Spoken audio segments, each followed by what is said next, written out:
ఆ సర్వశక్తిమంతుడైన దేవుడు మనల్ని ప్రేమిస్తున్నాడు అనటానికి ఓ చక్కటి నిదర్శన ఈరోజు మనం బ్రతికొండడమే. ఏ ఒక్క వ్యక్తి కూడా తన జ్ఞానంతో కానీ, తన బలంతో కానీ, తన ధనంతో కానీ ఆయుష్ను పొడిగించుకోలేడు, ఆరోగ్యాన్ని కుదుర్చుకోలేడు. ఎందుకు అని అడిగితే, దేవుడు ఈ శరీరాన్ని తానే నిర్మించాడు. భక్తుడైన దావీదు అంటాడు, నా తల్లి గర్భంలో అతి రహస్య స్థలమందు నన్ను నిర్మించినది మీ ఆత్మయే కదా అనని. దేవుని ఆత్మ మనలను మన తల్లి గర్భంలో నిర్మాణం చేశాది. కాబట్టి మనలో కనిపించే అవయవాలు, కనిపించని అంతరింద్రియాలు, మన మాట వినే అవయవాలు, మన మాట వినని అవయవాలు మనలో ఉన్నాయి. నేను చూడాలనుకుంటే చూస్తాను, వద్దనుకుంటే మానుకుంటాను. నేను వినాలనుకుంటే వింటాను, వద్దనుకుంటే మానుకుంటాను. అయితే ఊపిరితిత్తులు నా మాట వినవు, గుండె నా మాట వినదు. ఈ రీతిగా కొన్ని నా స్వాధీనంలో, కొన్ని దేవుని స్వాధీనంలో ఉన్నాయి.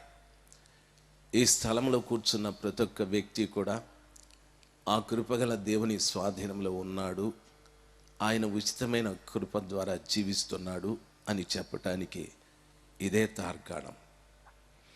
ఎప్పుడూ నీ ఊపిరితిత్తులు నీ మాట వినవు. కొన్ని ఏండ్లుగా నేను పని చేశానని గుండె విశ్రాంతి తీసుకోమని మనం చెప్తే చచ్చిపోతాం. దేవుని ఉచితమైన కృప.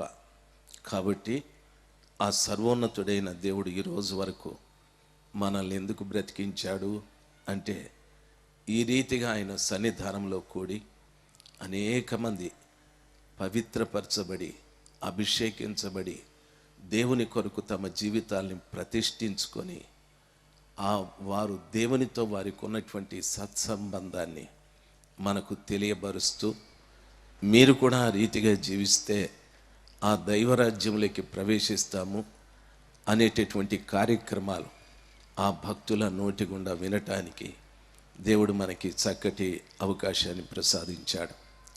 మొట్టమొదటిదిగా ఆ కృపామయుడైన దేవునికి నేను కూడా కృతజ్ఞతలు చెల్లించాలి. ఎందుకంటే ఓ గొప్ప దైవజనుని సహవాసంలో నేను ఉండటానికి, కలిసి ఆ భక్తులతో కూడా పని చేయటానికి దేవుడు కృప దయచేశాడు. నేను వారి ఎదుట నిలబడటానికి కూడా అయోగ్యుణ్ణే.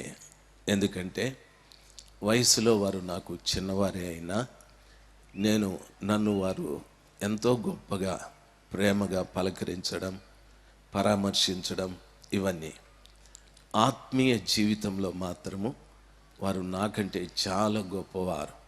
వారి ప్రతిష్ట, వారి తీర్మానం, వారి పరిచర్య విధానము మాటలతో చెప్పేటటువంటివి కాదు.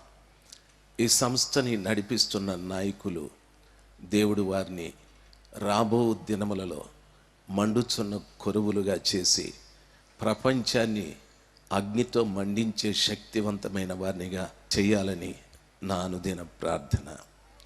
వారిని మాత్రమే కాదు, ఈ సంస్థలో పనిచేసే ప్రతి దైవ సేవకురాలను, ప్రతి దైవ సేవకుని దేవుడు ఆ రీతిగా మండుచున్న కొరువుల వలె చేయాలని నా ప్రార్థన. దేవుడు ఆ రీతిగా చేయాలని ప్రతి వారు కూడా కోరుకోవాలని మనవి చేస్తూ ఉన్నాను, ప్రార్థించాలని మనవి చేస్తున్నాను.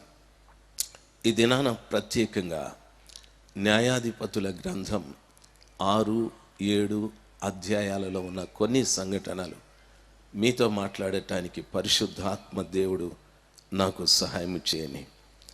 ఆశ్చర్యకరమైనటువంటి దేవుడు మనల్ని ప్రేమించి మనకు చెప్పే ప్రతి శ్రేష్టమైన వాక్కును జాగ్రత్తగా విని దేవునిలో బలపడి మీ ప్రాంతాలకు వెళ్ళి శక్తివంతమైన పరిచర్య చేయాలనే ఆ ఆలోచన చేత దేవుడు ఈరోజు మనతో మాట్లాడటానికి ఇష్టపడుతున్న దేవుడై ఉన్నాడు. ఒకసారి అందరూ కళ్ళు మూసుకొని నోరు తెరిచి ఒక చిన్న ప్రార్థన చేద్దాం. యేసయ్యా నాతో మాట్లాడండి అనని. మనుషులు మాటలు వినటానికి ఆసక్తి చూపెట్టకండి, దేవుడు మాట్లాడని. మనుషుని చూడాలనే ఆశ మర్చిపోండి, దేవుని చూడాలి అనే ఆశ మనలో పెరగాలి. అందరూ కళ్ళు మూసుకొని యేసయ్యా నాతో మాట్లాడు అని మీరు దేవుని సముఖంలో మొరపెట్టండి. దేవుడు కార్యం చేసే దేవుడై ఉన్నాడు.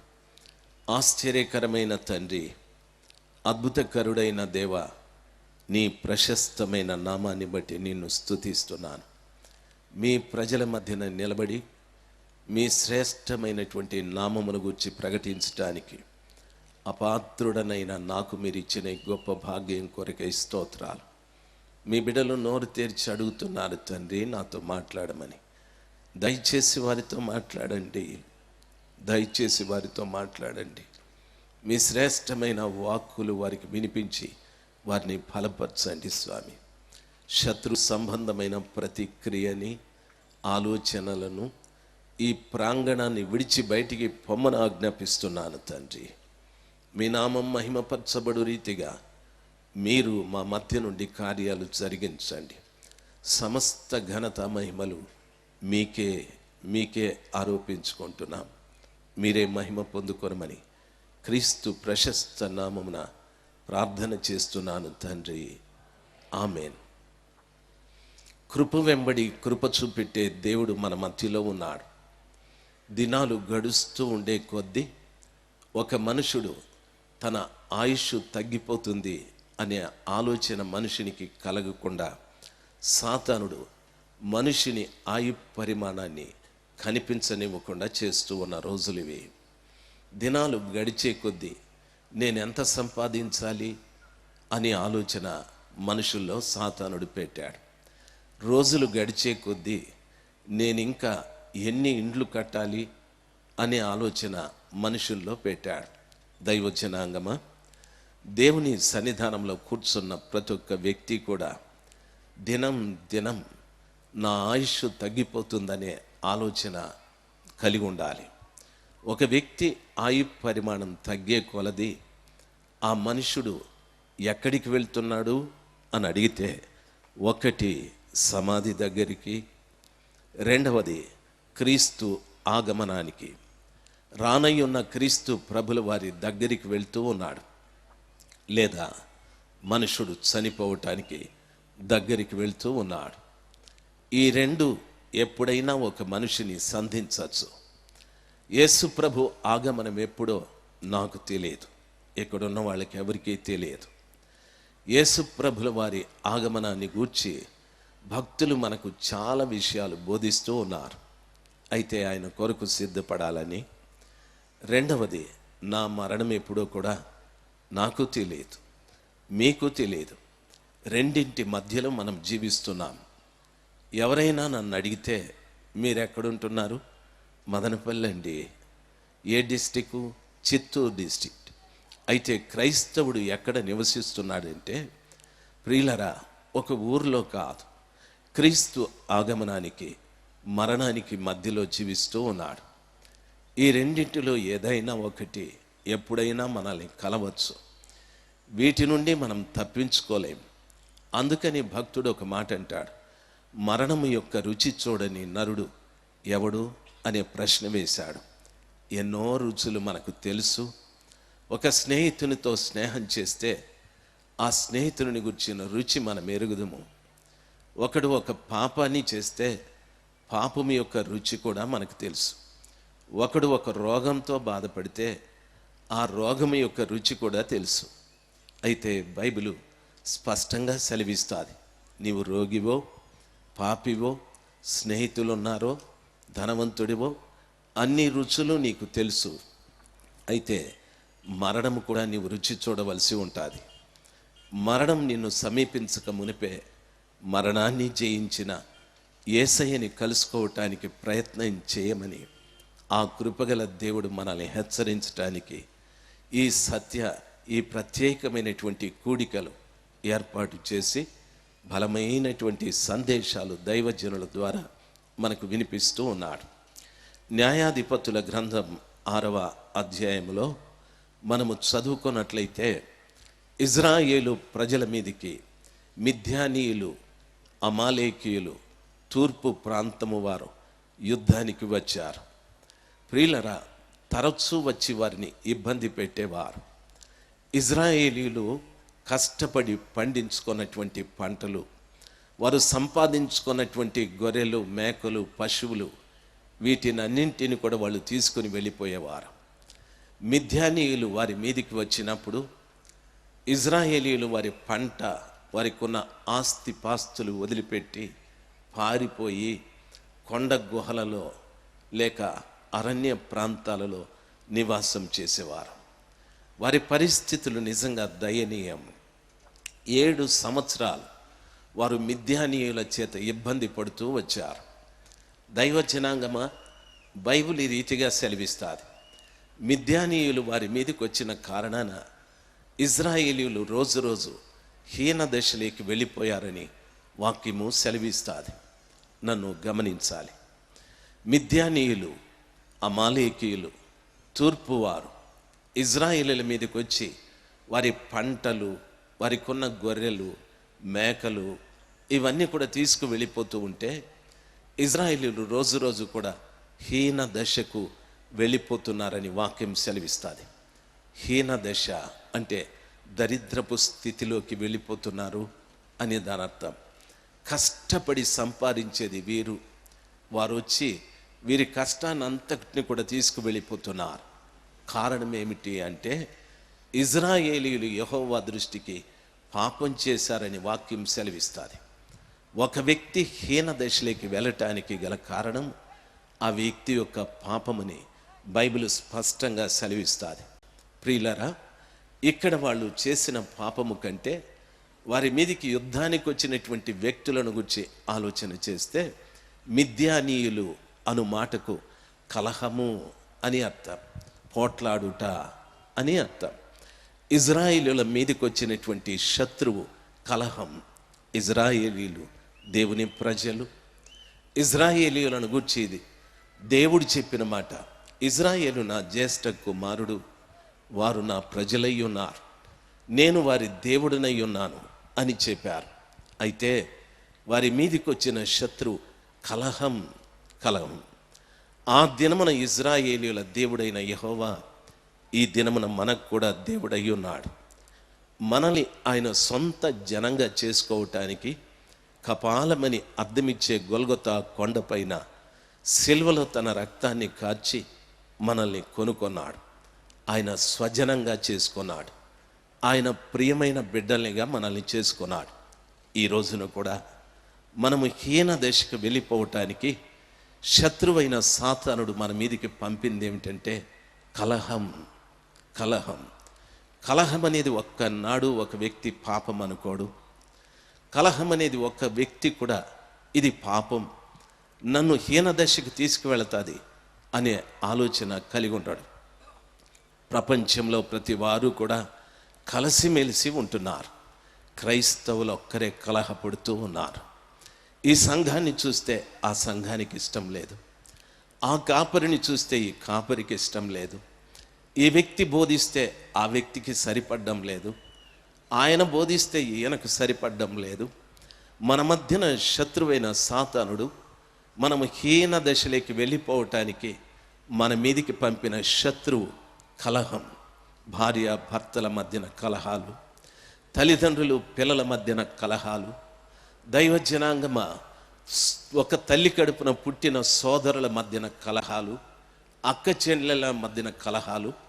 అందరూ మందిరానికి వెళుతూనే ఉంటారు, అందరూ ఉపవాసాలు ఉంటారు, అందరూ ప్రార్థనలు చేస్తూనే ఉంటారు. ప్రతి వారికి ఓ సంఘం ఉంది, దేవుని కొరకు చాలా వైరాగ్యంగా బ్రతుకుతున్నట్టు కనిపిస్తున్నారు. కానీ చాలామంది చెప్పే మాట, మేమిప్పుడు విగ్రహారాధన చేయలేదు, వ్యభిచారం చేయలేదు, దొంగతనాలు చేయలేదు, మోసాలు చేయలేదు అని మనం అనుకుంటూ ఉన్నాం.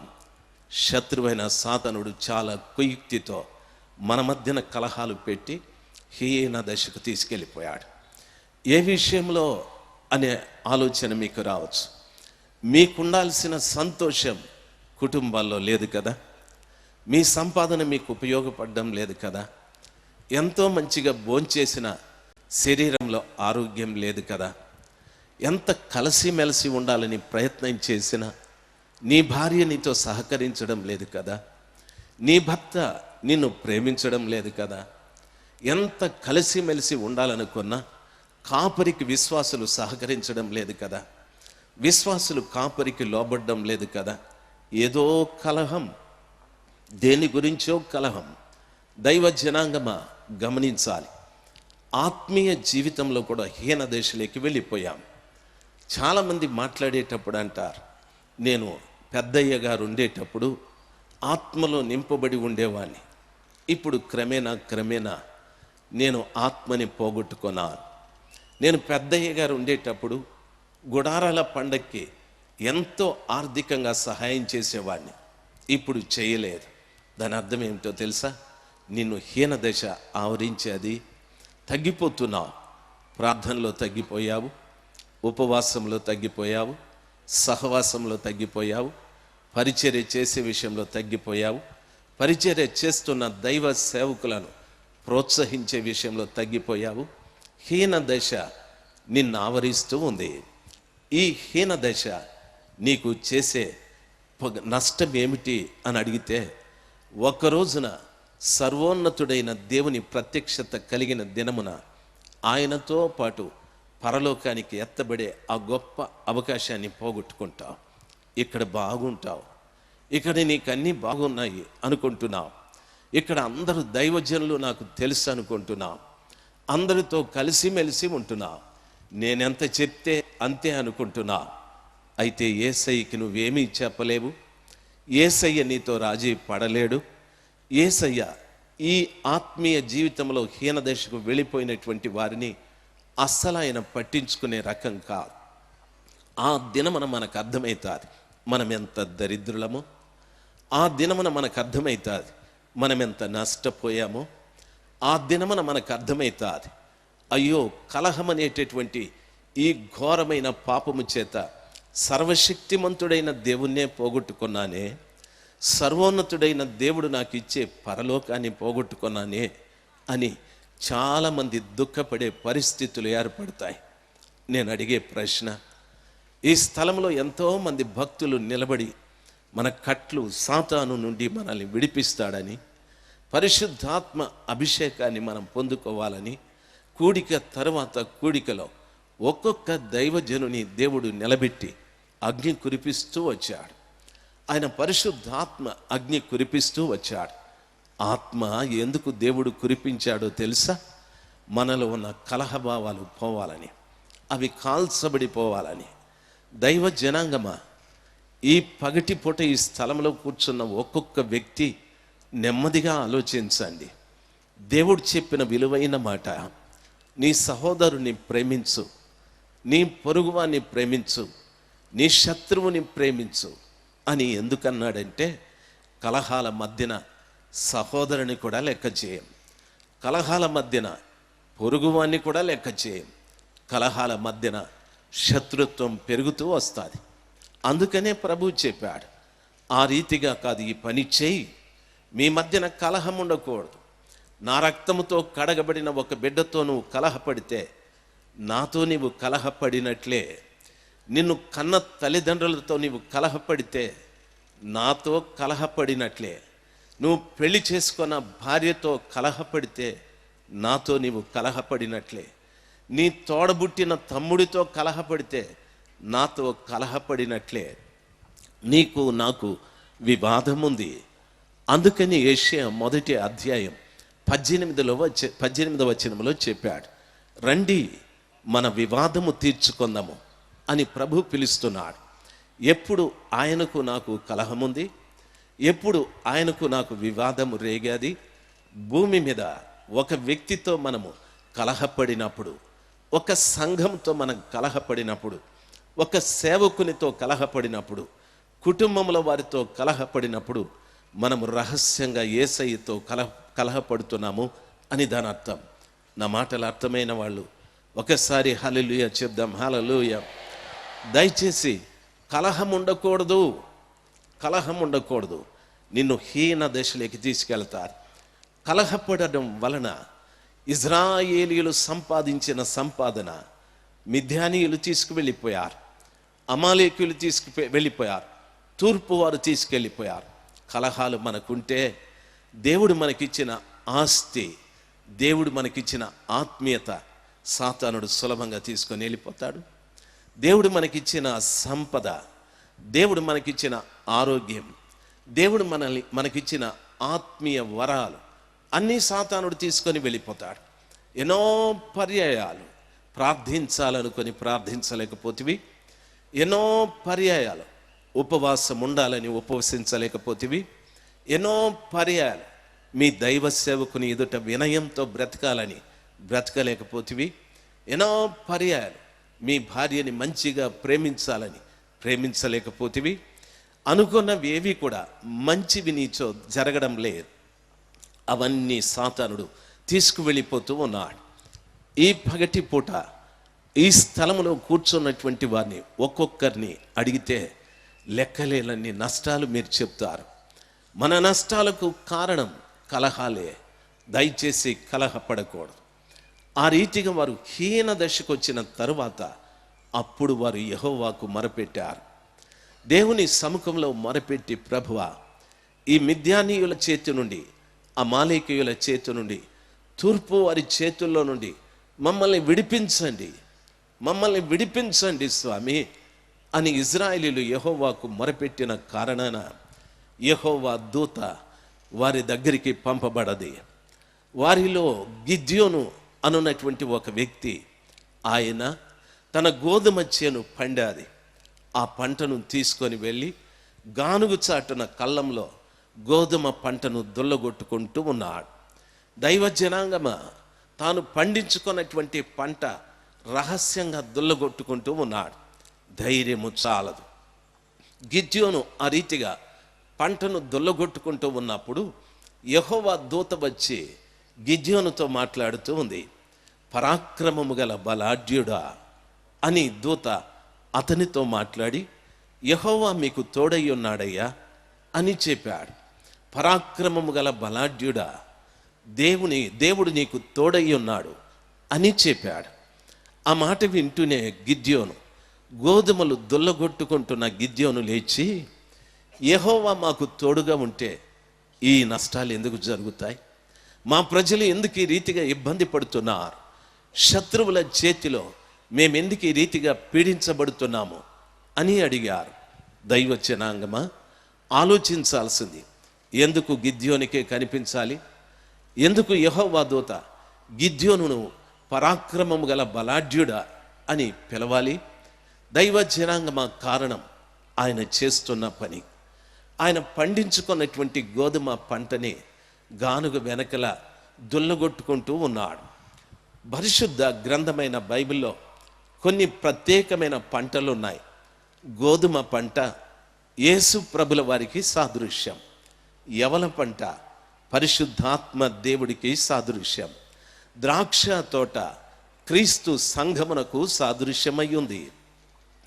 గిద్యోను గోధుమ పంటను పండించుకున్నాడు అనగా దాని అర్థం తానొక్కడే దేవునితో చక్కటి సంబంధం కలిగినటువంటి వ్యక్తి. తన తండ్రి విగ్రహారాధికుడు, ఆయన బయలుదేవతని ప్రార్థన చేసేవాడు. అయితే గిద్యోను దేవుని మీద ఆధారపడ్డ వ్యక్తిగా పరిశుద్ధ గ్రంథమైన బైబిల్ సెలవిస్తారు. దేవునితో సంబంధం ఉన్నవాడిని చూసి దేవుని దూత మాట్లాడుతున్న మాట, నువ్వు పరాక్రమము గలవాడివి, నీవు బలము గలవాడివి అని చెప్పాడు.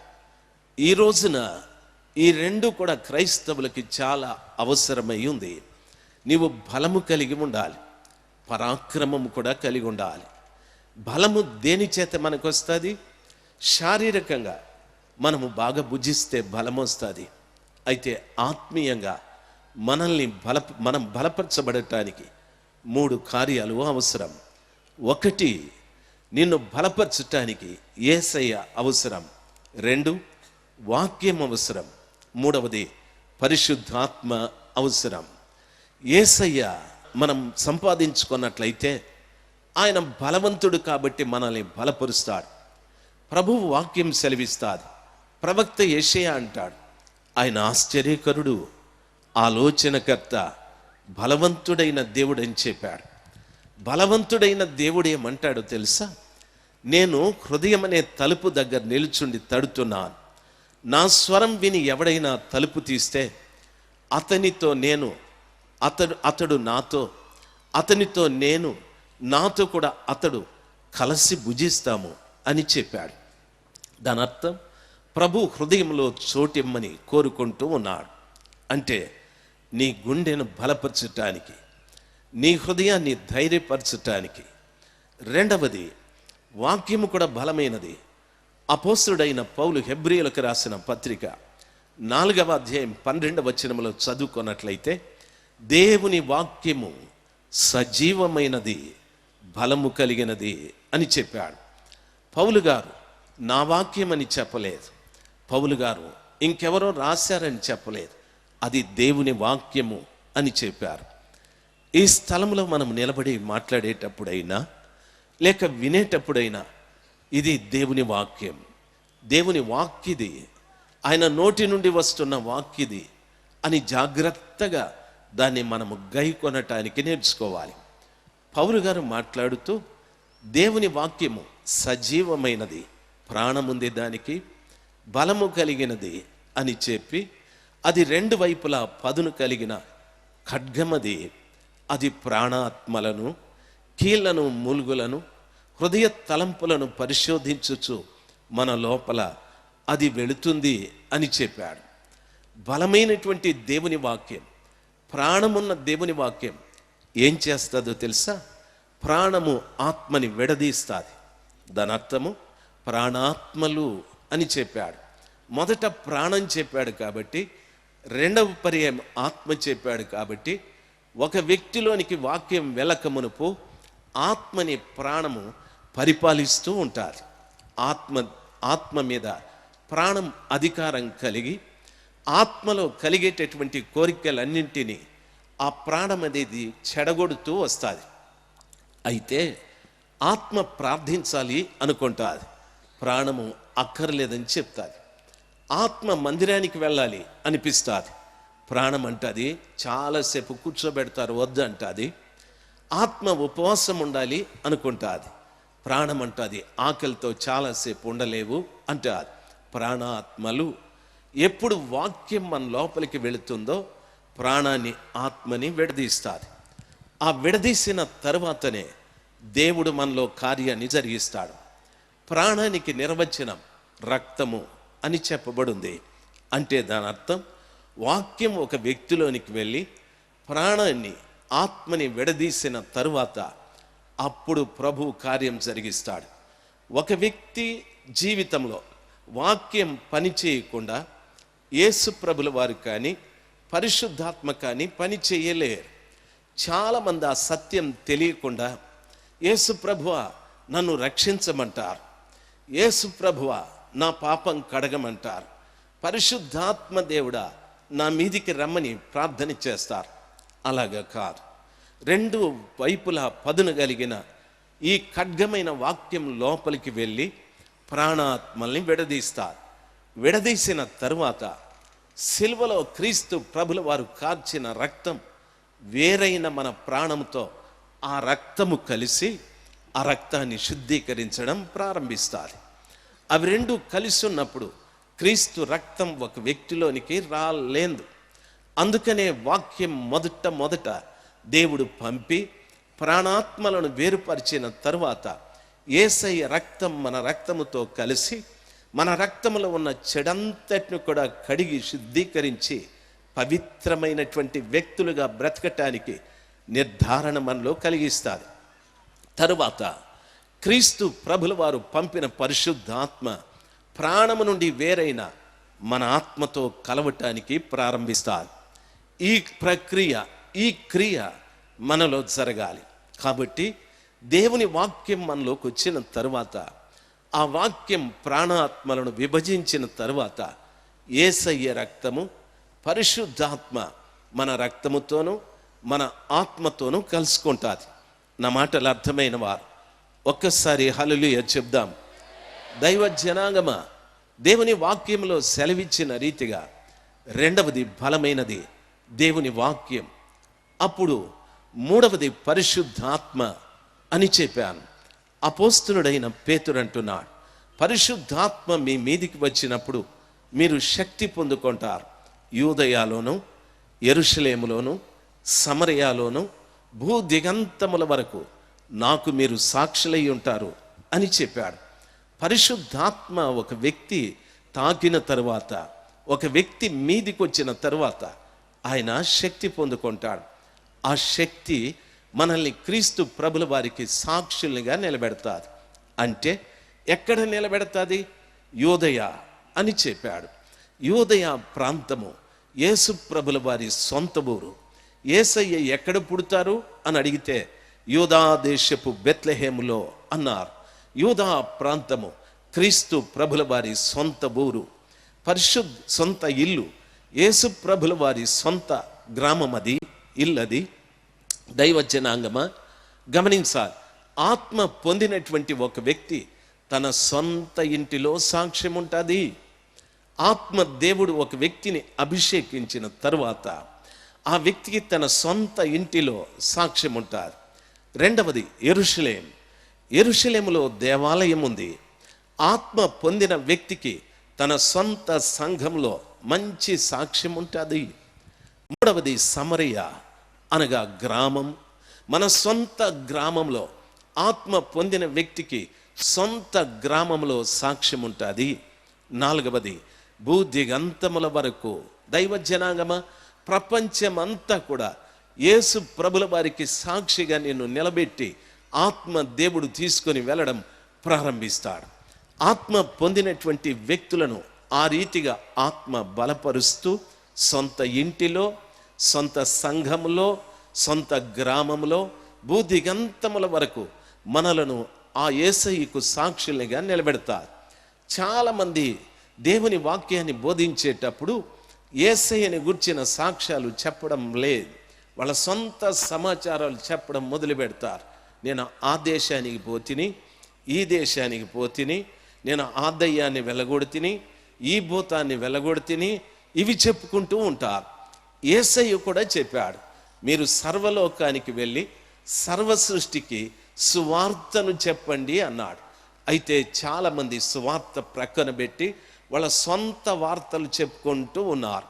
నేను టీవీలో మాట్లాడుతున్నాను, నేను ఇంకొక దానిలో మాట్లాడుతున్నాను, నేను మందిరాలు కడుతున్నాను, మాకు డబ్బులు పంపించండి. సొంత వార్తలు చెప్పేవాళ్ళు లెక్క లేనంత మంది తయారైపోయారు. సువార్త చెప్పేవాళ్ళు లేరు. ఎందుకు సువార్త చెప్పలేదు అని అడిగితే దేవుని ఆత్మ వారి మీదికి ఇంకా దిగలేదు. దేవుని ఆత్మ దిగి ఉంటే వారు వారి కుటుంబంలో, వారి సంఘంలో, వారి గ్రామంలో భూదిగంతముల వరకు యేసు ప్రభుల వారి సువార్త ప్రకటించేవారు అయి ఉంటారు. నా మాటలు అర్థమైన వాళ్ళు ఓసారి గట్టిగా హల్లెలూయా చెప్దాం. హల్లెలూయా. వింటున్న దైవ జనాంగమా, ఇప్పుడు గిద్యోను అన్నాడు, నీవు నాకు తోడుగా ఉంటే మాకెందుకు ఇలాగ జరుగుతుంది అని చెప్పి, దయచేసి మీరు ఇక్కడే ఉండండి, మీకు బలి నేను అర్పిస్తానని ఆయన ఇంటికి వెళ్ళిపోయాడు. దూత అంటుంది, నువ్వు వచ్చేదాకా నేను ఇక్కడే ఉంటానని. గిద్యోను వెళ్ళిపోయి ఒక మేకపిల్లను, తర్వాత తూమెడు పిండిని, పొంగని భక్ష్యములను తీసుకొని వచ్చాడు. తీసుకొచ్చిన తరువాత దూత చెప్తుంది, ఆ బండ మీద పెట్టు, నీవు తీసుకొచ్చిన అర్పణలు ఆ బండ మీద పెట్టమని చెప్పారు. మేక శాపగ్రస్తమైంది, గొర్రె ఆశీర్వదించబడింది.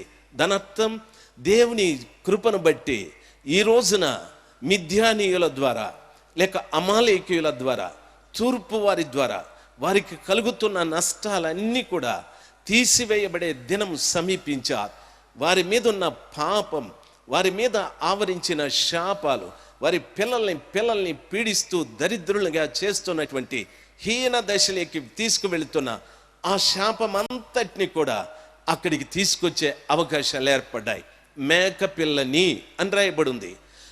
తూమెడు పిండిని, గోధుమ పిండిని, పొంగని భక్ష్యములను తీసుకొచ్చిన తర్వాత దూత అంటుంది, ఆ బండ మీద పెట్టమని. గిద్యోను అక్కడ పెట్టాడు. ఇప్పుడు దూత ఏం చేస్తున్నాడు తెలుసా? తన చేతిలో ఉన్నటువంటి కర్రతో ఆయన తీసుకొచ్చిన అర్పణ మీద పెట్టాడు.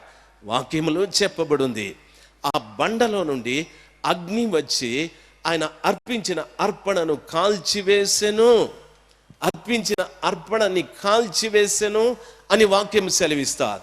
ప్రియ దైవ జనాంగమా, ఆలోచించవలసిన విషయం, ఈరోజు నీవు పశ్చాత్తాపపడి నిన్ను ఆవరించిన హీన దశ, లోకరీతిగా కానీ ఆధ్యాత్మికంగా కానీ నిన్ను ఆవరించిన హీన దశ పోగొట్టుకోవటానికి నీ శాపం, నీ పాపం, నీ దరిద్రత ఇవన్నీ కూడా పోవటానికి ఆ బండ మీద నీ అర్పణ పెట్టాలి. అనగా దాని అర్థం పశ్చాత్తాపపడాలి.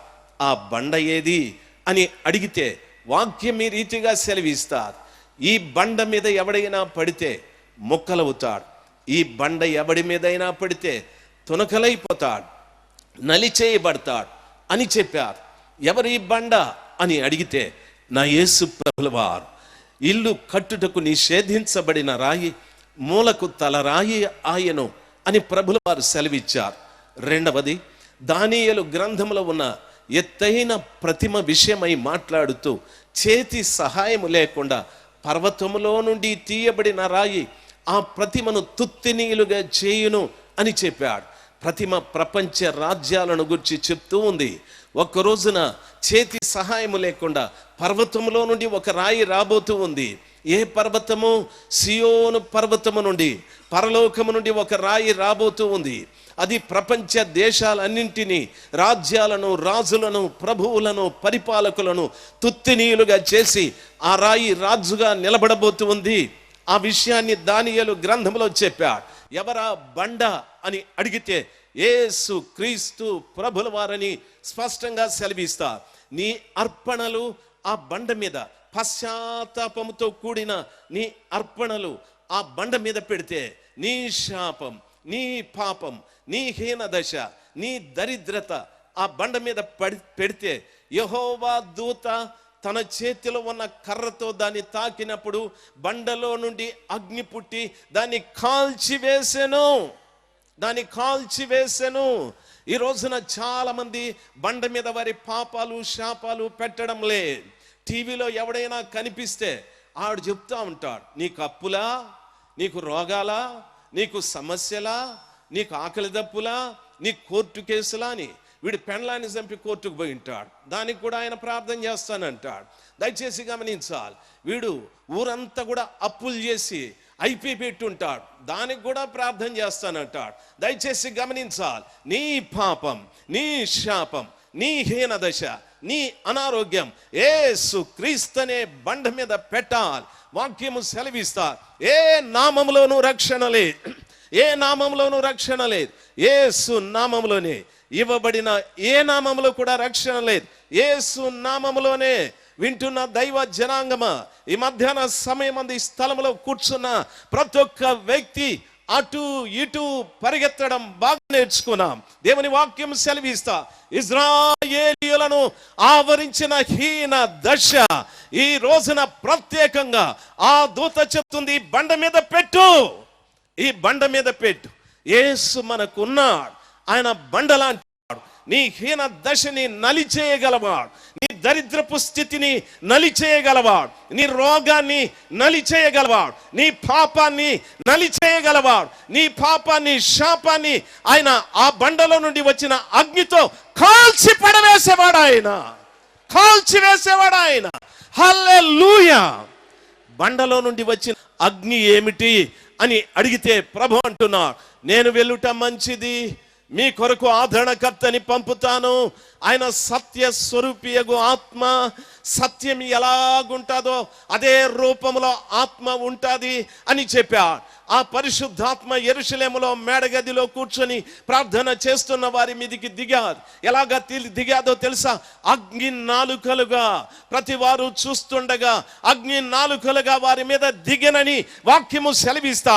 బండలో నుండి వచ్చిన అగ్ని పరిశుద్ధాత్మ మధ్యాహ్న సమయమందు ఈ స్థలంలో కూర్చున్న ప్రతి బిడ్డ 3 రోజుల నుండి ఆత్మచేత నింపబడుతూనే ఉన్నారు. ఈరోజు రాత్రి, ఈరోజు ఇంకా రేపు దేవుని ఆత్మ మీ మీద దింపబడి కాల్చబడుతూనే ఉంటారు. దేవుని వాక్యం సెలవిస్తా, వానిని వీనిని కాదు, క్రీస్తనే బండ మీద నీ దరిద్రాన్ని పెట్టు, నీ కలహాన్ని పెట్టు, నీ హీనదశని పెట్టు. పరిశుద్ధాత్మ దానిలో నుండి పుట్టి నీ సమస్త పేదరికాన్ని, రోగాన్ని, శాపాన్ని, పాపాన్ని ఇక్కడే ఈ జరుగుతున్న గుడారాల్లోనే కాల్చివేయబడి పరిశుద్ధంగా వెళ్ళాలి. హల్లెలూయా, హల్లెలూయా. దరిద్రుడు ఐశ్వర్యవంతుడిగా వెళ్ళాలి, రోగి ఆరోగ్యవంతుడిగా వెళ్ళాలి, పాపి పరిశుద్ధుడిగా వెళ్ళాలి, శాపం పోయి దీవెనలతో ఈ స్థలంలో నుండి వెళ్ళాలి. అందుకే ఆ కృపగల దేవుడు మన దైవజనులు ఎవరు నిలబడినా ఆయన అగ్నిని కురిపిస్తూ ఉన్నాడు. హల్లెలూయా చెప్తాం, హల్లెలూయా. వింటున్నా తల్లి, నా ప్రియమైన తండ్రి, ఆ యెహోవా దూత గిద్యోను పెట్టిన అర్పణను అంగీకరించిన తరువాత ఇంకొక మాట అడిగాడు. అయ్యా దేవదూత, దయచేసి నా ద్వారా ఈ ప్రజలను విడిపించాలి అని మీరు చెప్తున్నారు. నాకు ఇంకా సందేహంగా ఉంది. ఆ మాట నికరం చేయటానికి ఇంకొక సూచన అడుగుతానండి మిమ్మల్ని. దయచేసి మీరు కోపగించుకోకూడదు. అడగమన్నది ఏమీ లేదండి.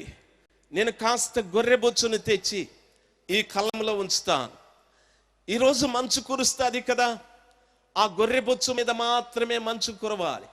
కళ్ళమంతా కూడా ఆరిన నేలగా ఉండాలి. ఈ సూచన దయచేసి చేయమని అడిగారు. గిద్యోను అడిగితే సరే అని ఒప్పుకున్నది యెహోవా దూత. వింటున్న దైవ జనాంగమా, ప్రొద్దుగుంకాది, రాత్రి గడుస్తూ ఉంది. వర్షం కురిస్తే మన దైవ సేవకులు చెప్పారు, వరంగల్ ప్రాంతాల్లో వర్షాలు బాగా కురుస్తున్నాయి. దేవుని మహాకృపను బట్టి దేవుని బిడ్డలు ప్రార్థన చేసిన కారణాన ఈ గుంటూరు పట్టణంలోకి వర్షం రాలేదని చెప్పారు. వర్షం ఒక దగ్గర కురిస్తే ఇంకొక దగ్గర కురవచ్చు, కురవకపోవచ్చు. మంచు కాలం అంతటా మంచు కురుస్తూ ఉంటారు. ఇక్కడ మంచు కురవలేదని చెప్పటానికి అవకాశం లేదు. అయితే గిద్యోను అడిగిన సూచన, ఈ కళ్ళంలో అంతా మంచు కురవకూడదు, ఈ గొర్రెబొచ్చు మాత్రమే ఇక్కడ పెడుతున్నా, దీని మీద మాత్రమే కురవాలి అని అడిగాడు. సరే, ఆ రాత్రి సమయం అందు మంచు కురుస్తూ ఉంది. ఆ ప్రదేశం అంతా కురుస్తుంది, కళ్ళంలో మాత్రం కురవడం లేదు. ఆ గొర్రెబొచ్చు మీద మాత్రమే కురిశాడు. ఉదయాన గిద్యోను వచ్చి చూశాడు. చూస్తే ఆ గొర్రెబొచ్చు మీద మాత్రమే మంచు ఉంది. గిద్యోను ఆ గొర్రెబొచ్చు, మంచుతో తడిసిన ఆ గొర్రెబొచ్చును తీసుకొని పాత్రలో తన పిడికిలతో పిడిశాడు. పాత్ర నిండిపోయాడు. వింటున్న దైవ జనాంగమా, అప్పటికి గిద్యోనుకు నికరం రాలేదు. రెండవ సూచన అడిగాడు. అయ్యా, ఇంకొక సూచన, దయచేసి నా మీద కోప్పడకండి. ఈరోజు కళ్ళమంతా మంచు కురవాలి, ఈ పిడికిలతో పిడిసిన గొర్రెబొచ్చు మీద మాత్రం మంచు కురవకూడదు అని చెప్పాడు. దేవుడు ఎంత శాంతం కలిగినవాడో, దేవుడు ఎంత శాంతం కలిగినవాడో, దేవుడు నిజంగా ఎంత ప్రేమ కలిగినవాడో. తన ప్రజలకున్న పాపము శాపము నుండి విడిపించటానికి ఒక మనిషి కావాలి. ఆయన్ను బలపరచటానికి ప్రభు ఒప్పుకున్నాడు. సరే, రెండవ రాత్రి జరుగుతూ ఉంది. ప్రియులారా, కళ్ళమంతా మంచు కురిసాది. ఆ పిడికిలతో పిడిసిన గొర్రెబొచ్చు మీద మాత్రం మంచు కురవలేదు. ఎంత విచిత్రమైన సమాచారం. ఉదయం వచ్చాడు గిద్యోను, చూస్తే కళ్ళమంతా మంచు కురిసింది, ఆ గొర్రెబొచ్చు మీద మాత్రం కురవలేదు. నన్ను బాగా గమనించవలసిన విషయం, ఏమి సూచన? విచిత్రమైన సూచన ఇది. ఈ సూచన భవిష్యత్ కాలంలో ప్రజల మధ్యన దేవుడు చేయబోయే ఒక అద్భుతాన్ని గూర్చి గిద్యోను అడిగాడు, దేవుడు చేశాడు. దైవ జనాంగమా, ఆలోచించాలి.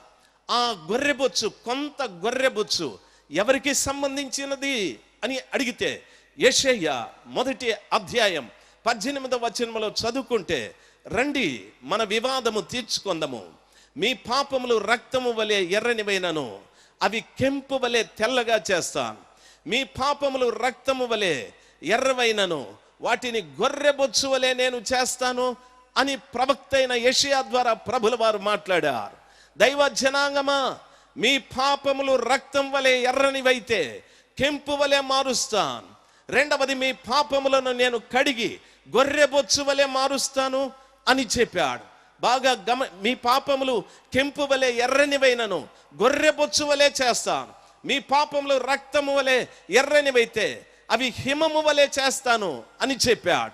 చూడండి, హిమము అన్నాడు, గొర్రెబొచ్చు అన్నాడు. దైవ జనాగమ, మొదటిది మీ రక్తము లాంటి పాపాలు, రెండవది కెంపు లాంటి పాపాలు అని చెప్పాడు. విచిత్రమైన మాట, పాపాలు రెండు రకాలుగా ఆ స్థలంలో చెప్తున్నాడు.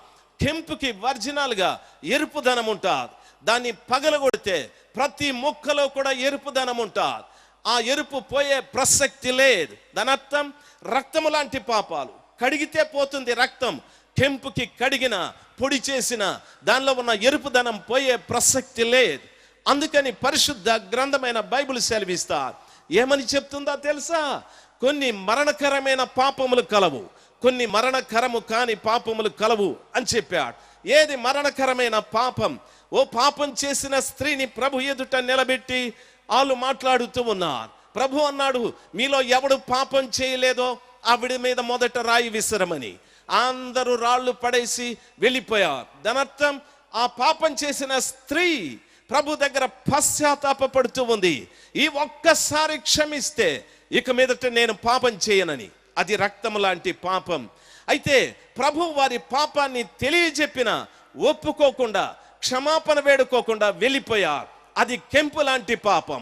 దైవ జనాంగమ, ఈ మధ్యాహ్న సమయమందు రక్తము లాంటి పాపమైన, కెంపు లాంటి పాపమైన నా యేసు ప్రభుల వారి దగ్గర ఒప్పుకుంటే ప్రభుల వారు నిన్ను హిమములాగా, మంచులాగా చేస్తాడు.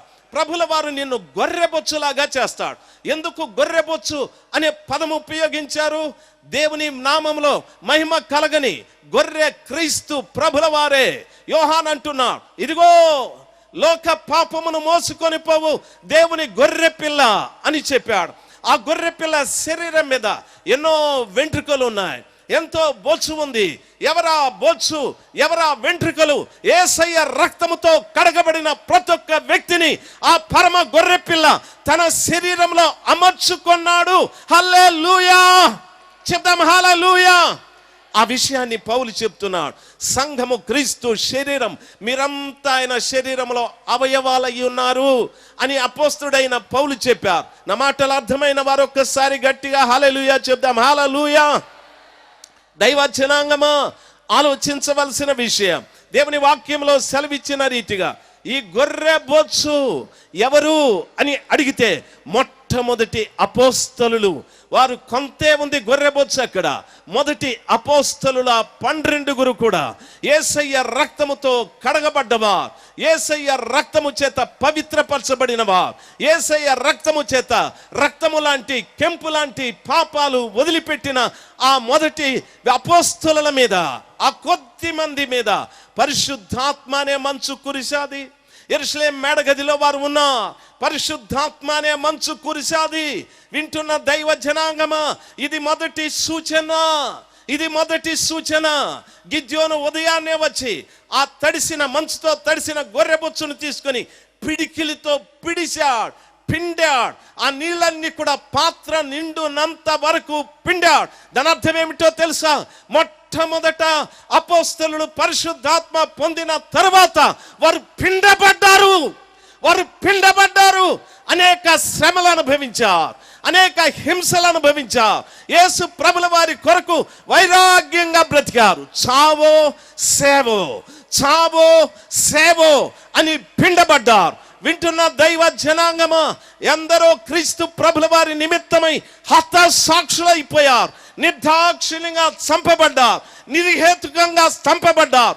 ఏ కారణము లేకుండా వారు చంపబడ్డారు. కేవలం క్రీస్తుని స్వంత రక్షకుడుగా బోధించినందుకు. హల్లెలూయా చెప్దాం. నా మాటలు అర్థమైన వారు చెప్దాం, హల్లెలూయా. ఆత్మ పొందినటువంటి వారిని పిండుతాడు దేవుడు, పిండుతాడు దేవుడు. వాళ్ళలో నుండి వచ్చేటటువంటి నీళ్లు పాత్ర నిండాయని వాక్యము సెలవిస్తా. దాని అర్థం గత రాత్రి కురిసినప్పుడు మంచు, పిండినప్పుడు ఇప్పుడు నీళ్లు. పిండినప్పుడు ఇవి నీళ్లు, గత రాత్రి కురిసేటప్పుడు అది మంచు. ఇప్పుడు వాళ్ళు పిండుతుంటే దానిలో నుండి నీళ్లు వచ్చాయి, పాత్ర నిండిపోయా. ఏ పాత్ర అని మీరు అడగచ్చు. ఒక దైవ సేవకుడు పరిశుద్ధాత్మతో నింపబడి ఆయన పిండబడితే ఆయన ఉన్న సంఘము నీళ్లతో నింపబడుతుంది. హల్లెలూయా. ఏమా నీళ్లు? వాక్యం సెలవిస్తా. ఎఫెసీ పత్రిక 5వ అధ్యాయం 25-27 వచ్చిన, యోహాను సువార్త 7వ అధ్యాయం 37-39 ఈ వాక్యాల్లో చదువుకుంటే పౌలు అంటున్నాడు, దేవుని వాక్యము ఉదకమని చెప్పాడు. మంచి నీళ్లు, గోరువెచ్చటి నీళ్లు అని ఆ మాటకు అర్థం. యేసు ప్రభుల వారు చెప్పారు, పరిశుద్ధాత్మను నీళ్లకు పోల్చి మాట్లాడారు. ఒక్క దైవ సేవకుడు లేక ఒక్క విశ్వాసి పరిశుద్ధాత్మ చేత నింపబడినట్లయితే ఆ ఆత్మతో నింపబడిన వ్యక్తిని నా యేసు పిండుతాడు. ఆ వ్యక్తి ద్వారా కుటుంబము వాక్యముతో పరిశుద్ధాత్మతో నింపబడాలి. హల్లెలూయా చెప్దాం. హల్లెలూయా. చాలా మంది పరిశుద్ధాత్మ పొందినటువంటి దైవ సేవకులకి శ్రమలు, అవమానాలు, నిందలు, ఎన్నో కష్టాలు. నేను మంచిగా ఉన్నానే, ఎందుకు నింద? నేను బాగున్నానే, ఎందుకు అవమానము? నేను మంచిగా సేవ చేస్తున్నానే, ఎందుకు అందరూ నా గురించి చెడుగా మాట్లాడుతున్నారు? దైవ జనాంగమా, నీకు తెలియదు. దైవ సేవకులారా, నా యేసు మిమ్మల్ని పిండుతున్నాడు. పాత్ర దేవుని వాక్యముతో, పాత్ర దేవుని ఆత్మతో నింపబడాలంటే మీరు పిండబడాల్సిందే. నా మాటలు అర్థమైన వారు హల్లెలూయా చెప్దాం. హల్లెలూయా. దేవుని వాక్యం సెలవిస్తుంది, మీరు పిండబడాల్సిందే. ఇక్కడున్న బిడ్డలు, నా కొడుకు వయసు ఉన్నటువంటి దైవ సేవకులు, ఎన్నో ఆశలు ఉన్నాయి. వారు మనల్ని కళ్ళతో చూస్తున్నప్పుడు వారి వయసు కలిగిన వారు మంచి భార్యలతో జీవిస్తున్నారు. అయితే వారికి కోరికలు లేవా? ఉన్నాయి. ప్రభు కొరకు వారు సమర్పించుకున్నారు. కోరికలు పిండుకుంటున్నారు, ఆశలు పిండుకుంటున్నారు. వారు తినడం లేదా? వారికి ఆశలు లేవా? వారికి కోరికలు లేవా? పిండబడుతున్నారు.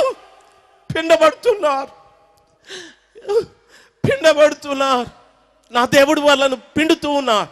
వారు పిండబడకపోతే సంఘములో, పాత్రలో నీళ్లు నిండబడవు. దేవుని వాక్యమును సంఘములో నింపలేరు. పరిశుద్ధాత్మని సంఘములో నింపలేరు. ఎన్నో ఆశలు.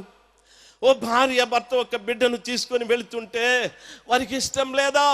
నాకు బిడ్డ ఉండాలని ఇష్టం లేదా? వారి కోరికలు పిండుకుంటున్నారు. ఒక వ్యక్తి 3 అంతస్తుల మేడ కట్టి ఇది నాది అంటే వారికి కోరిక లేదా? ఈ భూమి మీద నాకు ఒక ఇల్లు ఉంటే బాగుంటుందని పిండబడుతూ ఉన్నారు. ఒక వ్యక్తి నేను ఎకరం పొలం కొన్నానంటే వారికి లేదా ఆశ, నేను ఒక ఎకరం పొలం కొనాలని లేదు. పిండబడుతున్నారు.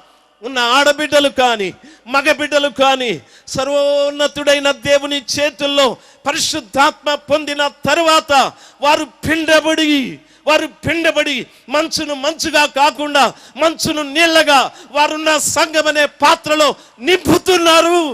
హల్లెలూయా. నా మాటలు అర్థమైన వారు ఒక్కసారి హల్లెలూయా చెప్దాం. హల్లెలూయా. చాలా మంది చెప్తా ఉంటారండి, ఏమని చెప్తారో తెలుసా? నేను సహవాసం దేవుని సేవకు వచ్చిన తరువాత 20 లక్షల రూపాయల కారు నాకు ఇచ్చారంటారు. వీళ్ళని అడగండి, కారు ఉందేమో, కనీసం స్కూటర్ వాళ్ళ పేరు మీద ఉందేమో అడగండి. కనీసం బ్యాంక్ బ్యాలెన్స్ ఉందా రాజయ్య గారు మీకు? లేదు. కనీసం వెస్లీ గారికి అడగండి, అయ్యగారు మీకేదైనా కారు ఉందా? అబ్రహాం గారిని అడగండి, అయ్యగారు మీకేదైనా ఇల్లు ఉందా? నథింగ్, ఏమీ లేదు. ఏముందో తెలుసా? యేసు మాకు ఇచ్చింది ఉంది. ఏమిచ్చాడు యేసయ్య? పరిశుద్ధాత్మనిచ్చాడు.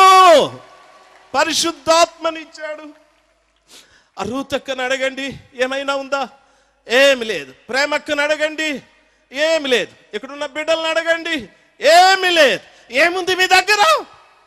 హోసన్నా మినిస్ట్రీస్ లో ఇన్నేళ్ల నుండి చేస్తున్నారు. మీకేముంది? యేసు మాకు ఇచ్చింది ఉంది. హల్లెలూయా. యేసు మాకు ఇచ్చింది ఉంది, హల్లెలూయా. యేసు మాకు ఇచ్చింది ఉంది, హల్లెలూయా. యేసు మీకు ఇచ్చింది మాకు కూడా ఉంది. యేసు మీకు ఇచ్చింది మీకుంటే ఏం చేయగలరు? యోహాను, పేతురు అంటున్నారు, ఒక గుడ్డివాడిని చూసి అంటున్నారు, నజరేయుడైన యేసు నామములో లేచి నడువు, లేచి నడువు.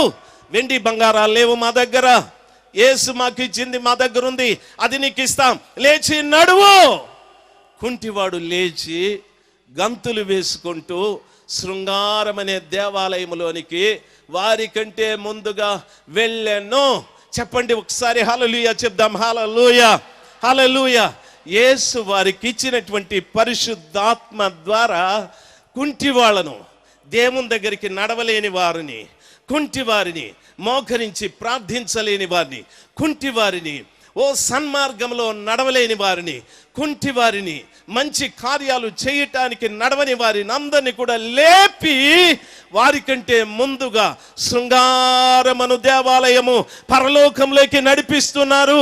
నా మాటలు అర్థమైన వారు ఒక్కసారి హల్లెలూయా చెప్దాం. హల్లెలూయా, హల్లెలూయా. ఏమి ఇంతమంది ఇంతసేపు అయినా కూర్చో ఉన్నారు? యేసు వాళ్ళకి ఇచ్చిన దాంతో మన కాళ్ళు పరలోకానికి నడిచేటివిగా చేయటానికి వారు నిలబడ్డారు. యేసు వారికి ఇచ్చింది. వింటున్న ప్రియ దైవ జనాంగమా, ఆలోచించవలసిన విషయం. నేను మొదట నిలబడినప్పుడు చెప్పాను, వారికి నా బిడ్డల వయసు అయినా నన్ను ఎంతో ప్రేమిస్తారు, ఎంతో గౌరవిస్తారు. అయితే వారికంటే నేను చాలా అధముడని ఎందుకన్నానో తెలుసా? వారికి ఉన్న ప్రతిష్ట, దేవుని పరిచర్యలో వారికి ఉన్న తీర్మానాలు, దేవుని దగ్గర వారు చేసుకున్న నిబంధన, వీటన్నిటిలో స్థిరంగా నిలబడ్డా. నాకు అది లేదు. ప్రియమైనటువంటి వాళ్ళరా, గమనించాలి. లోకరీతిగా అందరిలాగా నేను జీవిస్తూ ఉన్నా. వారి జీవితం ప్రత్యేకమైనది, ప్రభు మెచ్చుకునేది, ప్రభు ప్రేమించేది, ప్రభుకి ఇష్టమైంది. వాళ్ళు ఏదైనా చేసినా ఆ గొప్ప దేవుని కోసమే. వాళ్ళ బ్రతుకు కేవలం బ్రతకడం ప్రభువు కొరకే, మరణం కూడా ప్రభువు కొరకే. వారు ఏదైనా సంపాదించుకున్నారంటే ఆ యేసుని తప్ప ఇంకొకటి వారి దగ్గర ఏమీ లేదు, ఏమీ లేదు, ఏమీ లేదు. యేసు ఇచ్చినది తప్ప. నా మాటలు అర్థమైన వారు ఒక్కసారి హల్లెలూయా చెప్దాం. హల్లెలూయా. అన్నీ ఉండేవారు ఎంతో దుఃఖాలతో ఉన్నారు. ఏమీ లేకుండా ఈ లోకంలో యేసయ్యని కలిగిన ఈ బిడ్డలు ఎంత సంతోషంగా ఉన్నారో చూడండి. వాళ్ళ ముఖాలలో కళ చూడండి, వారి ధైర్యం చూడండి. మేము వృద్ధాప్యమైన తరువాత మా గతి ఎట్లానని ఉద్యోగస్తులు చాలా ఇబ్బంది పడుతున్నారు. పెద్ద పెద్ద ఆసాములు భయపడుతున్నారు. వారి వృద్ధాప్యాన్ని గురించి ఆలోచించలేదు, వారి ఆరోగ్యాన్ని గురించి ఆలోచించలేదు. పిండబడుతూనే ఉంటారు. ఎన్నో అవమానాలు, ఎన్నో నిందలు, ఎన్నో సమస్యలు, ఎందరో శత్రువులు, ఎందరో గిట్టని వారు పనికిరాని మాటలు మాట్లాడడం, ఎన్నెన్నో పిండబడుతూనే ఉంటారు. దైవ జనాంగమా, గిద్యోను అడిగిన మొదటి సూచనకు అర్థం అది. మొట్టమొదట అపోస్తలుల మీద ఆ మంచు కురిసాది. రెండవది గిద్యోను అడుగుతున్నాడు, ప్రభువా ఈ పర్యాయము ఆ పాత్రలో పిడిసి ప్రక్కన పెట్టిన ఆ గొర్రె బొచ్చు మీద మంచు కురవకూడదండి, కళ్ళమంతా కురవాలి అని చెప్పాడు. ప్రభుల వారు అంటున్నారు, సరే సరే. రెండవ రోజున జరిగిన కార్యం, గొర్రె బొచ్చు మీద మంచు కురవలేదు, కళ్ళమంతా కురిసాది, కళ్ళమంతా మంచు కురిసాది. ఓ గిద్యోను చాలా సంతోషించాడు. కళ్ళమంతా మంచు కురవడం అంటే అపోస్తలుల మీద పర్మనెంట్గా పరిశుద్ధాత్మ దిగిన తరువాత ప్రవక్త యోవేలు సెలవిచ్చినట్టుగా ఆయన ప్రవచన ప్రకారముగా కడవరి దినములలో నా ఆత్మను నేను కుమ్మరిస్తాను. మీ యవనస్తులు, మీ వృద్ధులు, మీ పిల్లలు, మీ భార్య, మీ భర్త, మీ సంఘాలు అందరి మీద కడవరి వర్షాన్ని కుమ్మరిస్తాను. వారు ఆత్మతో నింపబడతారు, వారు భాషలు మాట్లాడుతారు, వారు దర్శనాలు చూస్తారు, వారు ప్రవచిస్తారని చెప్పారు. దైవ జనాంగమా, ఆ రోజున 12 మంది మీద, ఈ రోజున ప్రపంచంలో ఉన్న ప్రతి వారి మీద, ప్రత్యేకంగా ఈ గుడారాలలోకి వచ్చిన ప్రతి వారి మీద ఈ మంచు కురుస్తూనే ఉంది, కురుస్తూనే ఉంటారు, కురుస్తూనే ఉంటారు. హల్లెలూయా చెప్దాం. హల్లెలూయా, హల్లెలూయా. కాళ్ళము లోకానికి సాదృశ్యం. ఎక్కడ చూసినా పరిశుద్ధాత్మ కురుస్తున్న రోజులివి. ఎక్కడ చూసినా అనేకుల్ని పరిశుద్ధాత్మతో దేవుడు నింపుతున్న రోజులు ఇవి. వింటున్న ప్రియ తల్లి, నా ప్రేమైన తండ్రి, ఆలోచించవలసిన విషయం, ఈ సూచన అయిన తరువాత గిద్యోను లేచి ఇజ్రాయేలీల మధ్యకు వెళ్ళి ప్రజల్ని పోగు చేస్తూ ఉన్నాడు. మిద్యానీయుల మీద, అమాలేకీయుల మీద తూర్పు వారు మన మీదకి వస్తున్నారు తరచు. ఈ హీన దశకు వాళ్ళే కారణం. మనం వెళ్ళి వారితో యుద్ధం చేయాలి. వారు మిడతల దండు వలె ఉన్నారు, ఇసుక రేణువుల వలె ఉన్నారు. వాళ్ళతో యుద్ధం చేయాలి. ఎవరు వస్తారు మీరు అని ఆయన ఆయా ప్రాంతాలకు ప్రజల్ని పంపారు. అనేక మంది వచ్చారు యుద్ధం చేయటానికి. 32,000 మంది గిద్యోను పక్కన నిలబడ్డారు. గిద్యోనుకు చాలా సంతోషం అయిపోయారు. అయ్యో, ఇంతమంది వస్తారని నేను అనుకోలేదే. 32,000 మంది వచ్చారని గిద్యోను చాలా సంతోషపడ్డాడు. దేవుడు అడిగినవి చూపిస్తూ ఉన్నాడు. దేవుని ప్రక్షాన నిలబడి ప్రజల్ని పిలిస్తే 32,000 మంది వచ్చారు. ఆ రాత్రి గిద్యోనుతో దేవుడు మాట్లాడడం ప్రారంభించాడు. ఏమనో తెలుసా? గిద్యోను అక్కడ ఉపయోగించిన పదం, చాలా మంది ఉన్నారు. గిద్యోను చాలా మంది ఉన్నారయ్యా. ఈ 32,000 మంది యుద్ధానికి తగిన వారు కాదయ్యా. వీళ్ళు చాలా మంది వారి బలం మీద ఆధారపడ్డారు. ఆ తర్వాత నా పేరు చెప్తారు. చాలా మంది వారి బలం మీద ఆధారపడ్డారు. కాబట్టి వీళ్ళని వెనక్కి పంపేసేయ్ అని చెప్పాడు. గిద్యోను అంటున్నాడు, అయ్యా, దేవుడు చెప్పిన మాట, మీలో కొందరు వెనక్కి వెళ్ళిపోవాలి. 22,000 మంది వెళ్ళిపోయారు. 10,000 మంది మిగిలారు. ఇప్పుడు మరలా అంటున్నాడు, అయ్యా, వీళ్ళు కూడా చాలా మంది అయ్యా, వీళ్ళు కూడా అలాగ లేరు, వీళ్ళలో కూడా పంపేసేయి. 9,700 మంది వెళ్ళిపోయారు. 300 మంది మిగిలారు. గిద్యోను అంటున్నాడు, ప్రభువా, వాళ్ళు ఇసుక రేణువుల వలె ఉన్నారు. ఈ 300 మందితో నేనేం చేయాలి? నేను చెప్తా నాకు గిద్యోను, నేను చెప్తా నాకు. ఎందుకు వీళ్ళందరినీ పంపేశారు? చాలా మంది ఈ రోజున ప్రభుని వెనకబెట్టి వాళ్ళు అంటున్నారు, నేను ప్రార్థన చేస్తే చెవులు వినిపిస్తాయి, నేను ప్రార్థన చేస్తే ముక్కుల్లో గాలిపోతుంది, నేను ప్రార్థన చేస్తే ముక్కుల్లో ఆగిపోయి చెవుల్లో వస్తుంది గాలి. చూడండి, బాగా గమనించాలి. ఈ మధ్యన చాలా మంది విచిత్రమైన అద్భుతాలు. ఒక కుర్రోడు ఉంటాడు, అంత కుర్రోడు, వాడి మధ్యన సంఘంలోకి వచ్చిన వాళ్ళకి అందరికీ పాత్రలో నీళ్ళు పెట్టి చల్లేస్తూ ఉన్నాడు. అందరికీ అందరూ పడిపోతూ ఉన్నారు. ఒరే, యేసు ప్రభుకి నీళ్లు చల్లేకి లేకనా, యోహానికి లేకనా, యోర్దానులోకి పిలిపించి అందరినీ చల్లకూడదు నీళ్ళు? దయచేసి గమనించాలి. విచిత్రమైనటువంటి కార్యం. ఈ మధ్యన ఇంకొక ఆయన లేచినాడు. ఆయన ఏమంటాడు తెలుసా? పరిశుద్ధాత్మ దేవుడు నాతో ఉన్నట్టుగా నేను రుజువు చేస్తాను. ప్రభువా, ఇక్కడ నాతో పరిశుద్ధాత్మ ఉన్నట్లు ఇక్కడున్న కొందరి చేతులు బిగించేసేయమంటాడు. చేతులు అట్లే నిగుడికిపోతాయి. వాళ్ళ కళ్ళు మూసేసేయమంటాడు, కళ్ళు మూసుకుపోతాయి. దేవుని ఆత్మ గుడ్డి వాళ్ళకి కళ్ళు ఇస్తే ఈ పుణ్యాత్ముడు బాగుండే కళ్ళు మూసేస్తా ఉన్నాడు. రివర్స్. దేవుని ఆత్మ కుంటోళ్ళని నడిపిస్తే ఈ పుణ్యాత్ముడు కాళ్ళు చేతులు బిగించేస్తా ఉన్నాడు. ఇది రివర్స్లో జరుగుతోంది. కాబట్టి ఒకనాటికి ఇది దేవుని ఆత్మ కాదు, కాదు, కాదు. ఆయన అంటాడు, రేపు నేను నీళ్ళని ద్రాక్షారసం చేస్తాను, సీసాల్లో నీళ్లు తెచ్చుకోండి అంటాడు. బహుశా సీసాలు కూడా వాళ్ళవే ఉంటాయి. మంచి వ్యాపారం. దేవరాజన్న చాలా సీరియస్గా చూస్తూ ఉన్నాడు. మీ పిల్లల్ని ఇట్లాంటివి చేయొద్దని చెప్పండి. ఇదంతా శక్తి చెప్తాడు. పట్టండి, నీళ్ళు పట్టండి, ప్రార్థన చేస్తాను. 10-15 మంది వస్తారు. వాళ్ళ బలం మీద ఆధారపడిన వాళ్ళు నాకు అనవసరం. ప్రభా, ఎంతమంది ఉన్నారు? 22,000 మంది. ఓయమ్మో, 22,000 మంది వెళ్ళిపోతే నా దగ్గర ఎవరుంటారు స్వామి? ఓన్లీ 10,000. వాళ్ళు కూడా గిల్టీ రకాలియా, వాళ్ళు కూడా డూప్లికేట్ వాళ్ళే. 22,000 మంది వెళ్ళిపోతే ప్రభా ప్లీజ్ ఇంకోసారి ఆలోచించండి. నో క్వశ్చన్ ఆఫ్ ఆలోచన. చెప్పింది చెయ్యి, వేరే క్వశ్చనే లేదు. చెప్పింది చెయ్యి. 22,000 మంది. ఎట్లా ప్రభు వాళ్ళని నేను సరిచూసేది ఎట్లా అని అడిగితే ప్రభు అన్నాడు, ఇదిగో ఆ కొండ దగ్గరికి తీసుకెళ్ళు, ఆ కొండ దగ్గరికి తీసుకెళ్ళి చెప్పు వాళ్ళకి, ఈ యుద్ధానికి వెళితే వాళ్ళ సైన్యం చాలా పెద్దది, యుద్ధంలో నీ ప్రాణం పోవచ్చు, నీ చేయి పోవచ్చు, నీ కన్ను పోవచ్చు, నీ కాళ్ళు పోవచ్చు.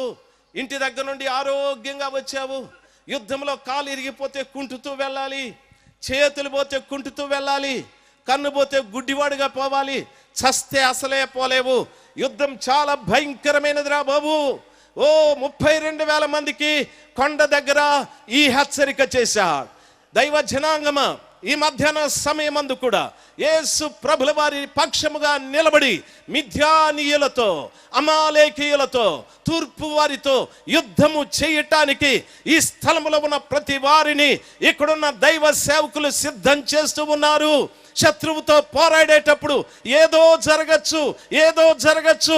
వింటున్న దైవ జనాంగమా, ఆలోచించాలి. ఆ కొండ దగ్గర పరీక్ష జరిగిన రీతిగా మనకు కూడా ఒక పరీక్ష, మనకు కూడా ఒక కొండ ఉంది. ఆ కొండ దగ్గర పరీక్ష జరగాలి. ఏ కొండ? కొండ దరిదాపు 2014 సంవత్సరాల క్రిందట కపాలమని అర్థమిచ్చే గొల్గొతా కొండ పైన ఒక ఆయన సిలువలో నిలబడ్డాడు. ఆయన శిరస్సు మీద ముళ్ళ కిరీటం, ఆయన చేతుల్లో మేకులు, ఆయన ప్రక్కల బల్లెపు పోటు, ఆయన వీపంతా కొరడా దెబ్బలు, ఓ శరీరం అంతా రక్తసిక్తమై ప్రపంచమంతా చూసేటట్టుగా చనిపోయాడు ఆయన. ప్రకృతి కలవరపడేటట్టుగా ఆయన మరణము సంభవించాడు. సూర్యుడు కనుమరుగైపోయాడు. ఓ సమాధులు తెరవబడ్డాయి, పరిశుద్ధులు లేచారు. దేవాలయంలో ఉన్న అతి పరిశుద్ధ స్థలానికి అడ్డుగా ఉన్న తెర చిరిగిపోయాది. విచిత్రమైన కార్యాలు జరిగాయి. దైవ జనాంగమా, ఆ కొండ దగ్గర మనకు పరీక్ష, కల్వరి కొండ దగ్గర మనకు పరీక్ష. ఆ కొండ దగ్గరికి వెళితే చెప్తున్నమాట, మీరు శత్రువైన సాతానుడితో, దురాత్మల సమూహాలతో, అంధకార చీకటి శక్తులతో యుద్ధం చేసేటప్పుడు మీ చేయి పోవచ్చు, మీ కన్ను పోవచ్చు. ఎలాగ చేయిపోతుంది? ప్రభు చెప్పాడు, మీ చేతులు మిమ్మల్ని అభ్యంతరపరిచితే, మీ కుడి చేయి మిమ్మల్ని అభ్యంతరపరిస్తే నరికివేయి. ఒక చేత్తో పరలోకానికి వెళ్ళు, 2 చేతులు కలిగి నరకానికి వెళ్ళదు. మీ కుడి కన్ను మిమ్మల్ని అభ్యంతరపరిస్తే పెరికివేయి. ఒక కన్నుతో పరలోకానికి వెళ్ళు, 2 కన్నులు కలిగి నరకానికి వెళ్ళదు. అక్కడ యుద్ధం, కల్వరి కొండ దగ్గర యుద్ధంలో అవయవాలు పోగొట్టుకోవాల్సిన పరిస్థితి.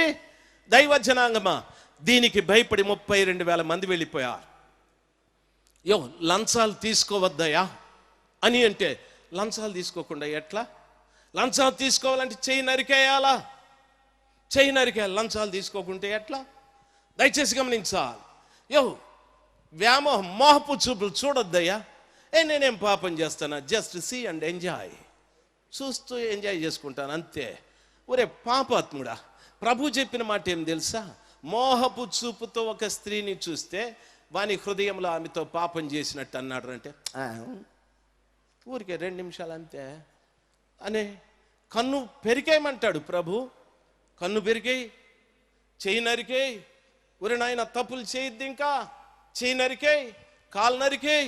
యేసు ప్రభు అనే గొల్గొతా కొండ మీద ఉన్న ఆ కల్వరి నాథుడి దగ్గరికి వస్తే ఆయన చెప్తాడు, యుద్ధము చాలా భయంకరమైనది. కన్ను పోతుంది, చెయ్యి పోతుంది, కాలు పోతుంది, ప్రాణమే పోతుంది, జాగ్రత్త. అలాగ తీర్మానం చేసుకున్నవాడు మాత్రమే యుద్ధంలో నిలబడాలి. నా మాట అర్థమైన వారు ఒక్కసారి హల్లెలూయా చెప్దాం. హల్లెలూయా. 22,000 మంది వెళ్ళిపోయినారండి. 22,000 మంది వెళ్ళిపోయినారు. ఈ 10,000 మందిని తీసుకొచ్చి ప్రభు దగ్గర నిలబెడితే ప్రభు అన్నాడు, వీళ్ళు కూడా ఎక్కువ మంది అయ్యా, వేస్ట్గా వీళ్ళంతాను. సార్, సెన్సార్ చేసినాం సార్, బాగా సెలెక్ట్ చేసి తీసుకొచ్చినాం సార్ వీళ్ళని అన్నాడు. పురి నీ సెలక్షన్ గాలిపోనని. నా సెలక్షన్ వేర్రా, యుద్ధం మాది కదా. నీకేం తెలుసు గిద్యోనో? యుద్ధం మాదియా. కాబట్టి ఎంతమందిని ఒరిజినల్గా నేను సెలెక్ట్ చేయాలనో నాకు తెలుసు. నువ్వు 10,000 మంది 10,000 మంది నాతో మాట్లాడొద్దు, అసలు వీళ్ళ సంగతి నేను చెప్తాను విను అని చెప్పి ఆ వచనము బాగా గమనించవలసిన విషయం. వాక్యంలో సెలవిస్తాడు 10,000 మంది గురించి. దైవ జనాంగమా, చూడండి 7వ అధ్యాయం 8వ వచనంలో మీరు ఇంటికి వెళ్ళిన తర్వాత చదవండి. వాళ్ళు ఆహారమును బూరను పట్టుకున్నారు అని వాక్యంలో ఉంది. ఆ 10,000 మంది ఆహారమును బూరను పట్టుకున్నారు. దాని అర్థం యుద్ధం చేసేదానికి రెడీనే, కానీ ఆడ అన్నం లేకపోతే ఎట్లా? ఎన్ని దినాలు జరుగుతుందో ఏమో, ఎట్లా కొంచెం భోజనం ఎత్తకపోదాం, కొంచెము ఓ చేతిలో ఆహారము ఓ చేతిలో బూర. ఒరే వాడు వచ్చి కత్తితో కొడతాడు రా, ఈ ఆహారం వద్దు, కత్తి పట్టుకోరా. కత్తి 2వ సమాచారం.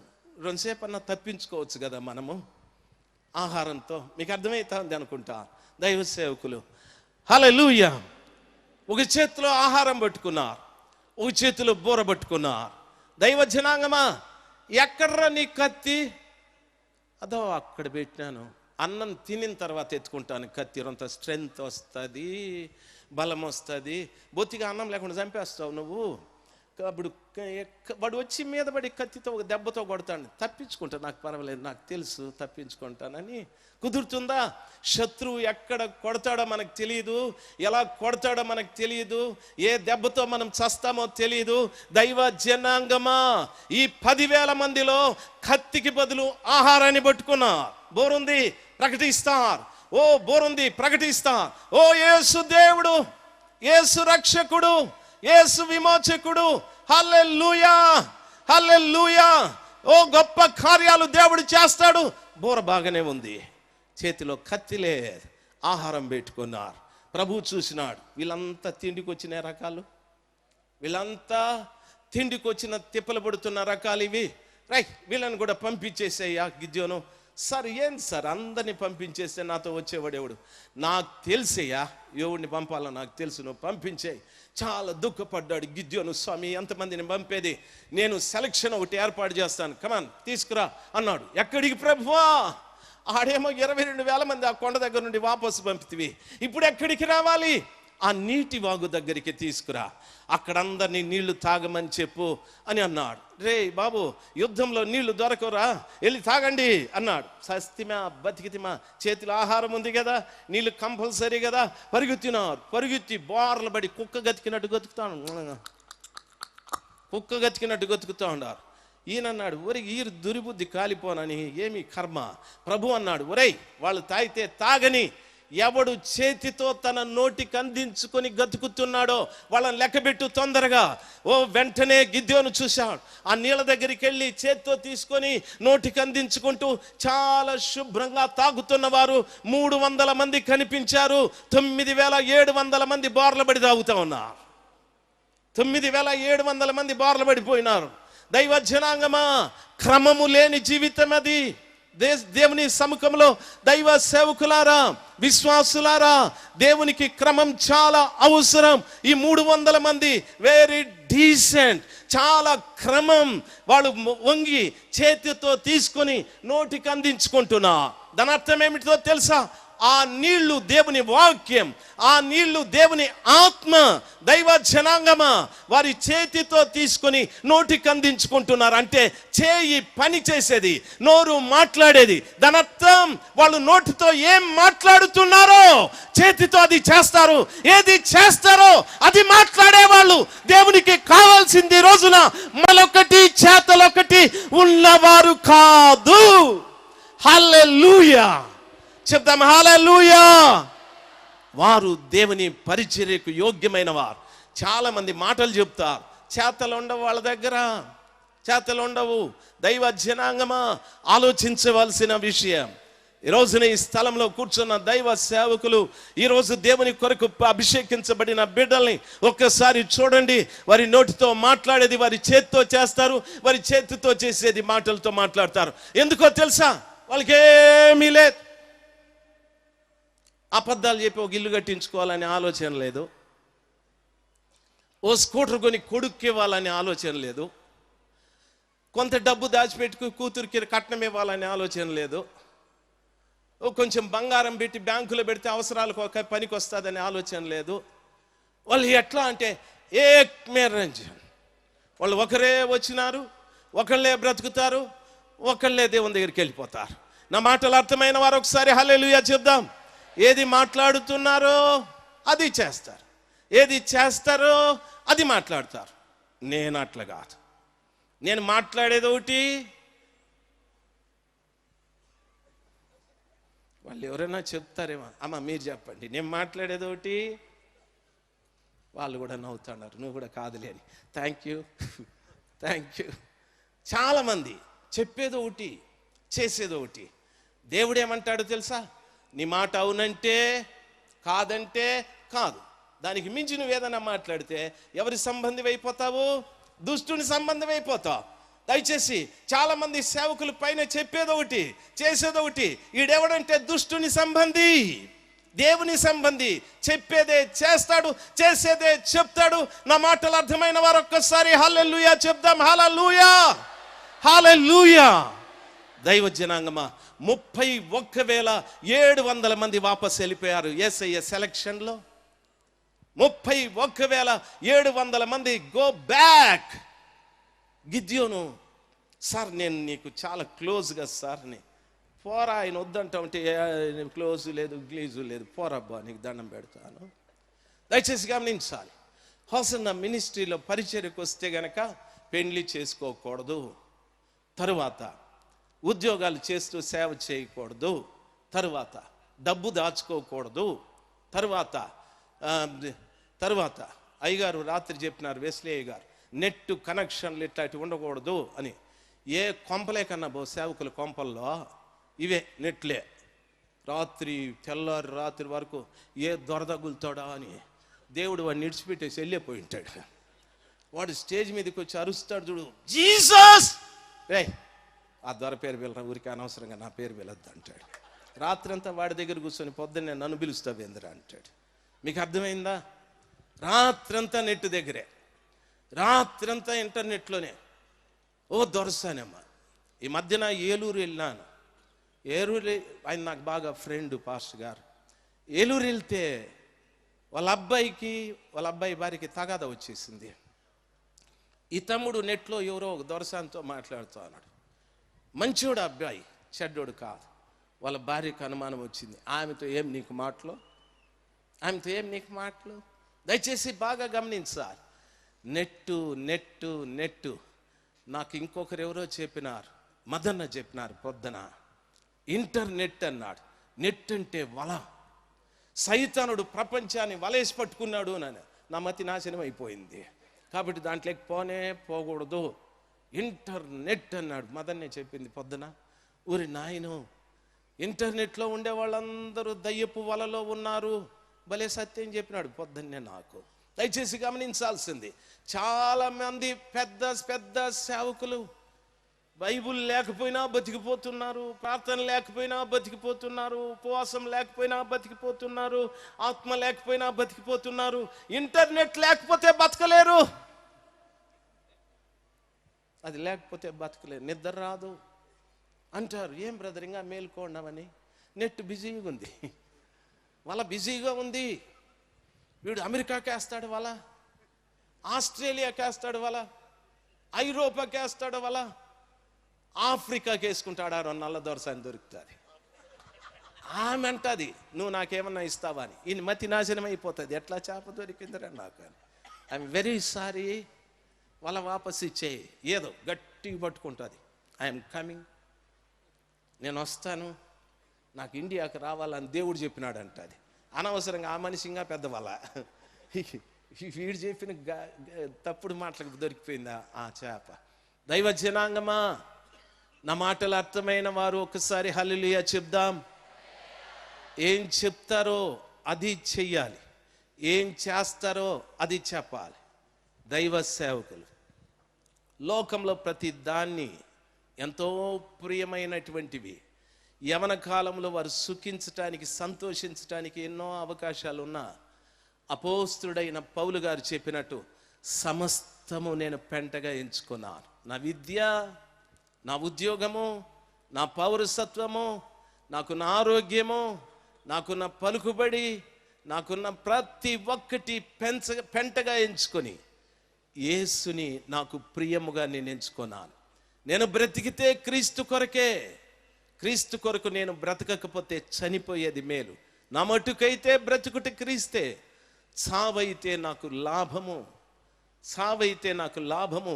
క్రీస్తును వదిలిపెట్టి మరి దేని కొరకైనా నేను బ్రతికితే నేను చనిపోయేది మేలు, నేను చనిపోయేది మేలని వింటున్న దైవ జనాంగమా, ఈ మధ్యాహ్న సమయమందు ఈ ఆంధ్ర రాష్ట్రంలో ఉన్న దైవ సేవకులందరినీ ప్రభుల వారు సెలెక్ట్ చేస్తే, ఆయన సెలక్షన్ కమిటీలో కూర్చుంటే చాలా మంది వెనక్కి వెళ్ళిపోవాల్సి వస్తుంది.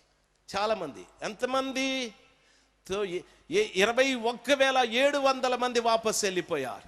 300 మంది మిగిలారు. గిద్యోను 300 మందిని పెట్టుకొని ఆ ఇసుక రేణువులాగా కనిపించే మిద్యానీయులు, అమాలేకీయులు తూర్పు వారి మీదకి యుద్ధానికి పోగలడా?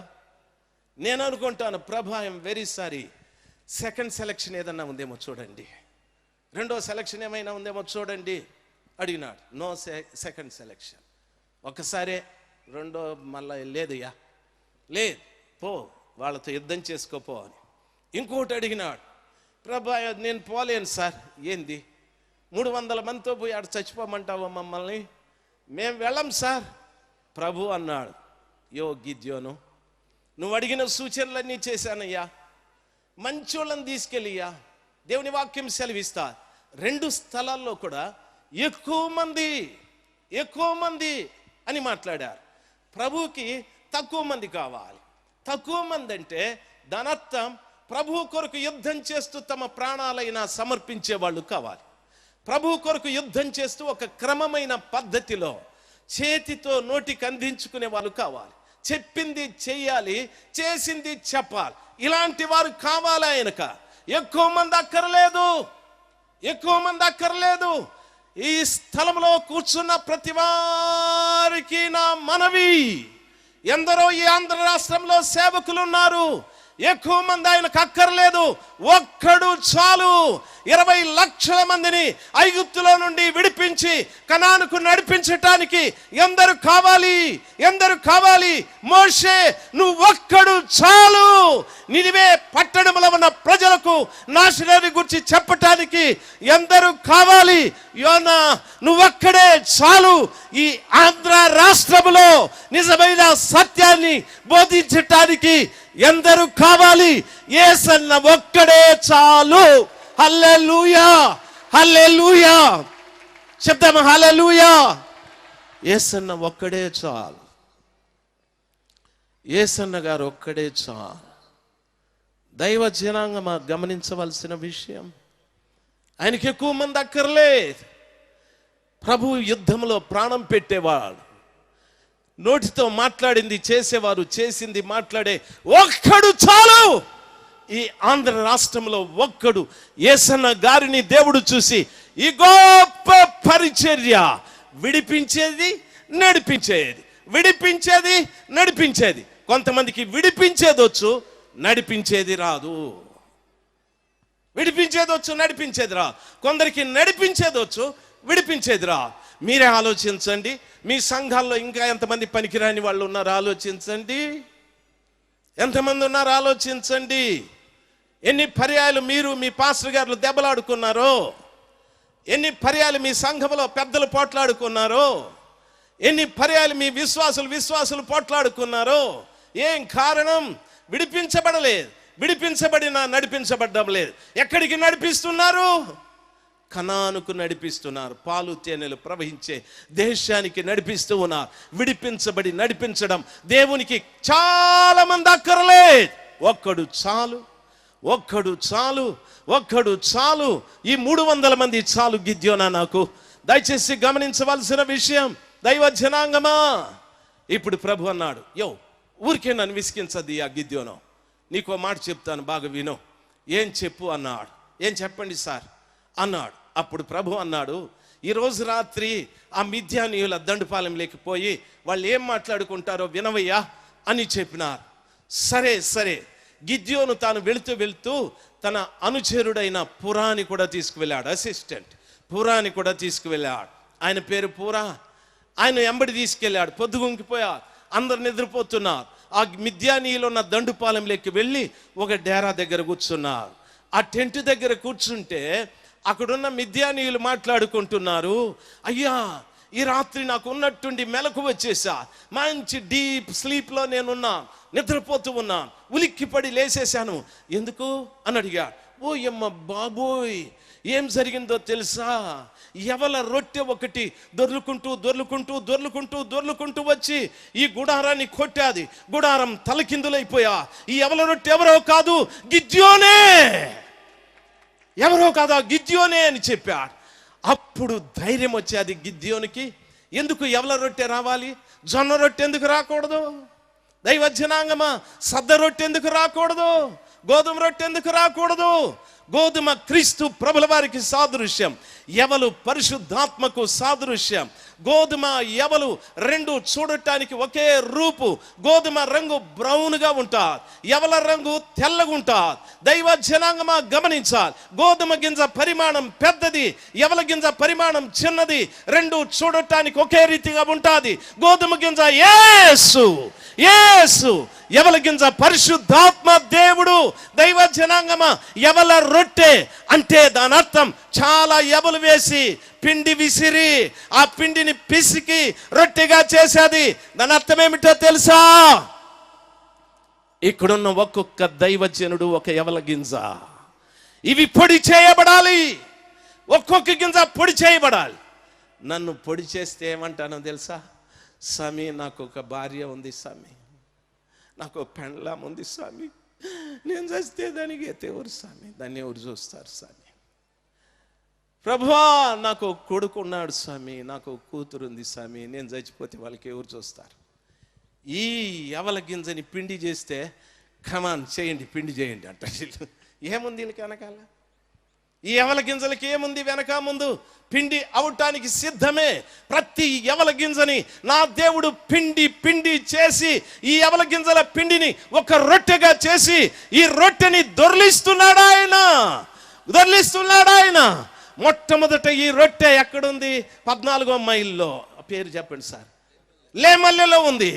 అక్కడి నుండి ఇక్కడికి వచ్చా, ఇక్కడి నుండి ప్రపంచమంతా దొర్లుతూనే ఉన్నది. హల్లెలూయా! ఎందుకు దొర్లుతున్నది? మిద్యానీయుల గుడారాల్ని పడగొట్టడానికి, శత్రువు యొక్క గుడారాల్ని పడగొట్టడానికి. హల్లెలూయా, హల్లెలూయా! దొర్లుతూనే ఉంది. ఎక్కడున్న బిడ్డలే కాదు, ఈరోజు ఇంకా చాలా మంది వచ్చారు. చాలా ఎవల గింజలు వచ్చాయి. ఇవన్నీ పొడి చేయబడి రొట్టెలుగా మారి సాతానుడు వేసుకున్న గుడారాల్ని పడగొట్టడానికి, వాళ్ళు గుడారాలు నిర్మించుకోవటానికి కాదు. ఇజ్రాయేలీయులు దగ్గర దోచుకుంటున్న, దేవుని ప్రజల దగ్గర దోచుకుంటున్న శత్రువైన సాతాను గుడారాలను పడగొట్టడానికి. ఏది దోచుకుంటుంది శత్రువు? అక్కడ ఒక బార్ షాప్. ఆ బార్ షాప్ ప్రజల దగ్గర డబ్బు దోచేసుకుంటుంది. ఈ ఎవల రొట్టె వెళ్ళి ఆ గుడారాన్ని పడగొడుతుంది.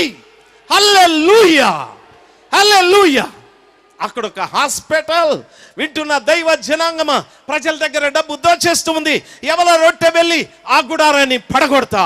పనికి రాకుండా ప్రజల సొమ్మును దోచేసుకుంటున్న అనేకమైన గుడారాలు సాతానుడు లోకంలో వేసి పెట్టాడు. ఈ గుడారాలను పడగొట్టడానికే ఈ ఎవల గింజలు పిండిగా మారి రొట్టెగా మారిపోయాయి. హల్లెలూయా చెప్దాం, హల్లెలూయా చెప్దాం, హల్లెలూయా, హల్లెలూయా, హల్లెలూయా! వింటున్న ప్రియ తల్లి, నా ప్రియమైన తండ్రి, నా దేవుడు కనికరం కలిగిన వాడు. ప్రపంచం చాలా విచిత్రమైన రీతిగా మారుతూ ఉన్నా, వాతావరణం మారుతున్నా, పరిస్థితులు మారుతున్నా, నాగరికత మారుతున్నా, వీళ్ళు మారలేదండి. యవన కాలంలో సూట్ వేసుకునేవారు, బూటు వేసుకునేవారు, టైలు కట్టేవారు, సెంట్లు రాసుకునేవారు, లగ్జరీస్గా ₹1,00,000 కార్లలో దిగేవాడు, ఎక్కేవాడు ఎంతనో మనం చూస్తూ ఉన్నాం. ఎప్పుడు చూసినా ఈ తెల్ల బట్టలతో బ్రతుకుతూ ఉన్నారు. ఎప్పుడు చూసినా ఏ పరిస్థితి తమల్ని మార్చకుండా, ఏ పరిస్థితిని చూసి తాము మారకుండా పిండి అయిపోయారు. వారు ఇప్పుడు గింజలు కాదు, పిండి అయిపోయారు. వాళ్ళ ద్వారా ఇతరుల ఆకలి తీరాల్సిందే కానీ వాళ్ళ ఆకలి తీర్చుకునే పరిస్థితుల్లో వాళ్ళు లేరు. వారి ద్వారా ఇతరు బలం పొందాల్సిందే కానీ ఆ రొట్టె తిని ఒకని ఆకలి తీరాలి, ఆ రొట్టె తిని ఒకనికి బలం రావాలి, ఆ రొట్టె తిని ఒకడు కొంతకాలం జీవించాలి. అందుకు వీరు ఉపయోగపడతారు. కానీ మరి దేనికి వాళ్ళ కోసం వాళ్ళు ఉపయోగపడే ప్రసక్తి లేదు. నా మాటలు అర్థమైన వారు ఒక్కసారి హల్లెలూయా చెప్దాం, గట్టిగా చెప్దాం హల్లెలూయా, గట్టిగా చెప్దాం హల్లెలూయా. దేవా, నాతో పాటు చెప్పండి, దేవా మా దేశంలో ఎవల రొట్టెలైనా ఇలాంటి దైవ జనులను మాకు మా దేశమంతా మీరు అనుగ్రహించండి. హల్లెలూయా, హల్లెలూయా చెప్దాం హల్లెలూయా. వింటున్న ప్రియ తల్లి, నా ప్రియమైన తండ్రి, గిద్యోను ఆ మాట విన్న తరువాత ఆయనకు బలం వచ్చేది. సరే, 300 మందిని తీసుకువెళ్ళి వాళ్ళ చేతికి కుండలు, దివిటీలు, బోరలు 3 ఇచ్చాడు. కుండలు, దివిటి, బోర 3 ఇచ్చాడండి.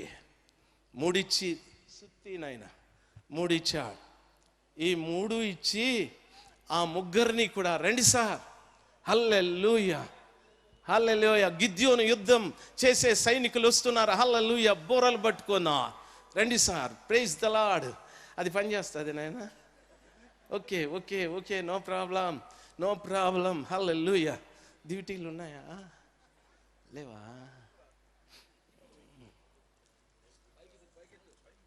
ఓదండి, ఓదు.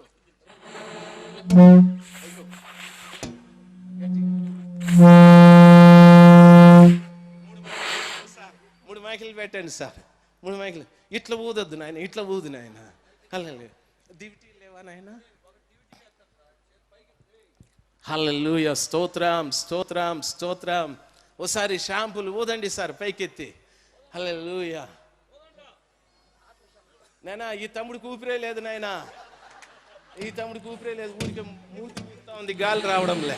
హల్లెలూయా చెప్దాం హల్లెలూయా, గట్టిగా గట్టిగా గట్టిగా గట్టిగా.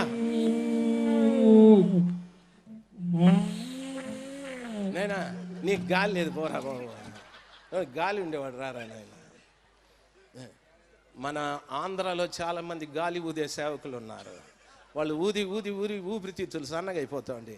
ఈ ఊదకనే సన్నగా అయిపోతాడు మనోడికి. ఊదు హల్లెలూయా చెప్దాం, గట్టిగా చెప్దాం హల్లెలూయా.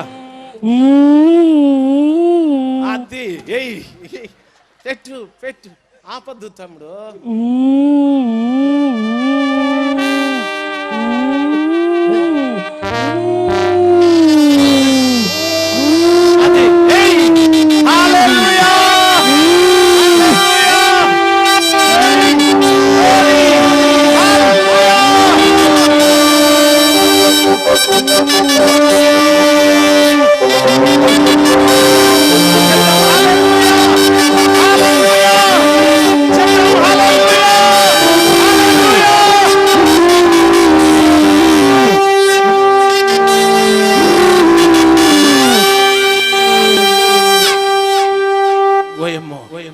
వీళ్ళు ఆపమన్నా ఆపేటట్టు లేరు, వదిలితే మీ మీదకి వచ్చేసేటట్టున్నా. దయచేసి గమనించాల్సింది, గిద్యోను గారు ఇట్లా బోరలు ఇచ్చారు, ఈ మట్టి కొండ ఇచ్చారు. దివిటీ లేదా నాయనా? ఓకే, మట్టి కొండ ఇచ్చినారు. అట్లా పైకి పెట్టుకో, పట్టండి సార్, కుండలు కూడా పైకి ఎత్తండి, బోర్లు ఇచ్చుకోండి కుండల్ని. అది బాబు కుండాయినా నా తట్టు చూడు, ఇట్లా బోర్లించు. అమ్మ బాగా గమనించాలి, అయ్యా బాగా గమనించాలి.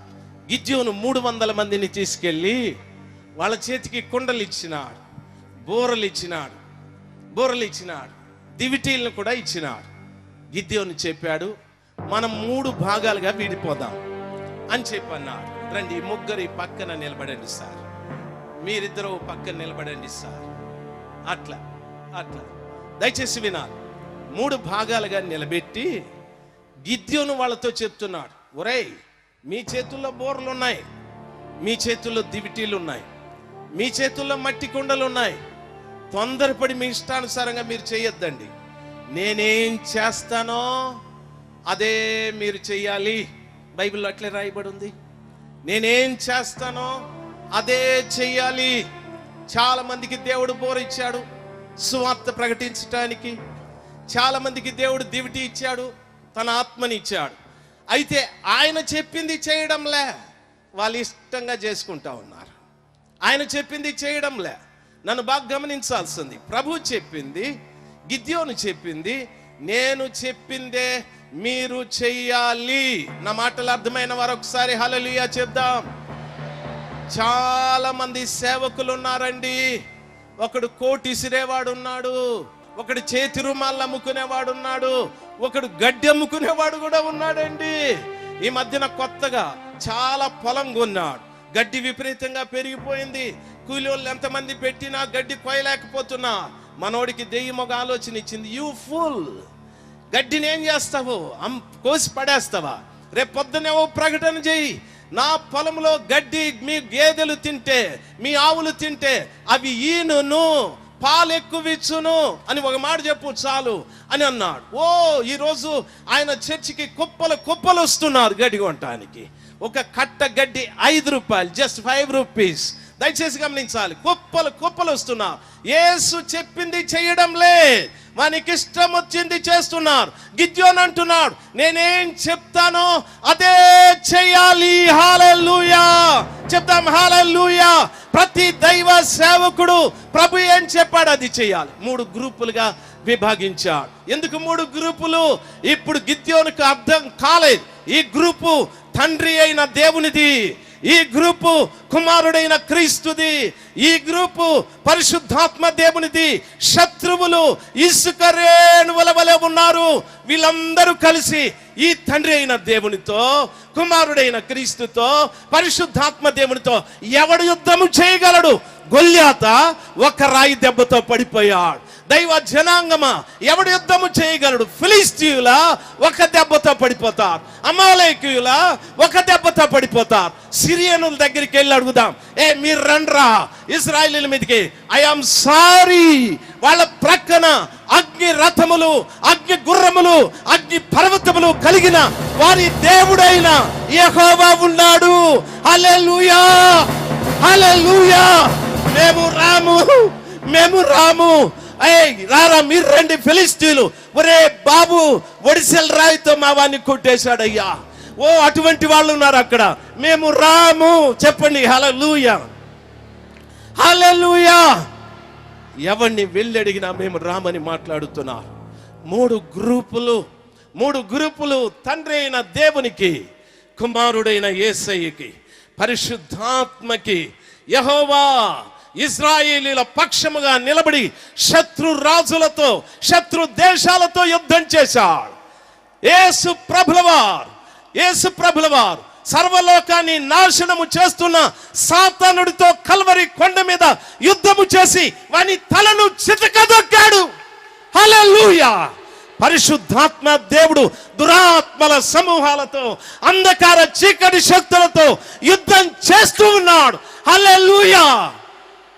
ఇంకా మనతో యుద్ధం చేయటానికి ఎవడు మిగిలినాడు? నథింగ్, ఎవడు లేడు. వీళ్ళు 3 ఇన్ఛార్జి తీసుకున్నా.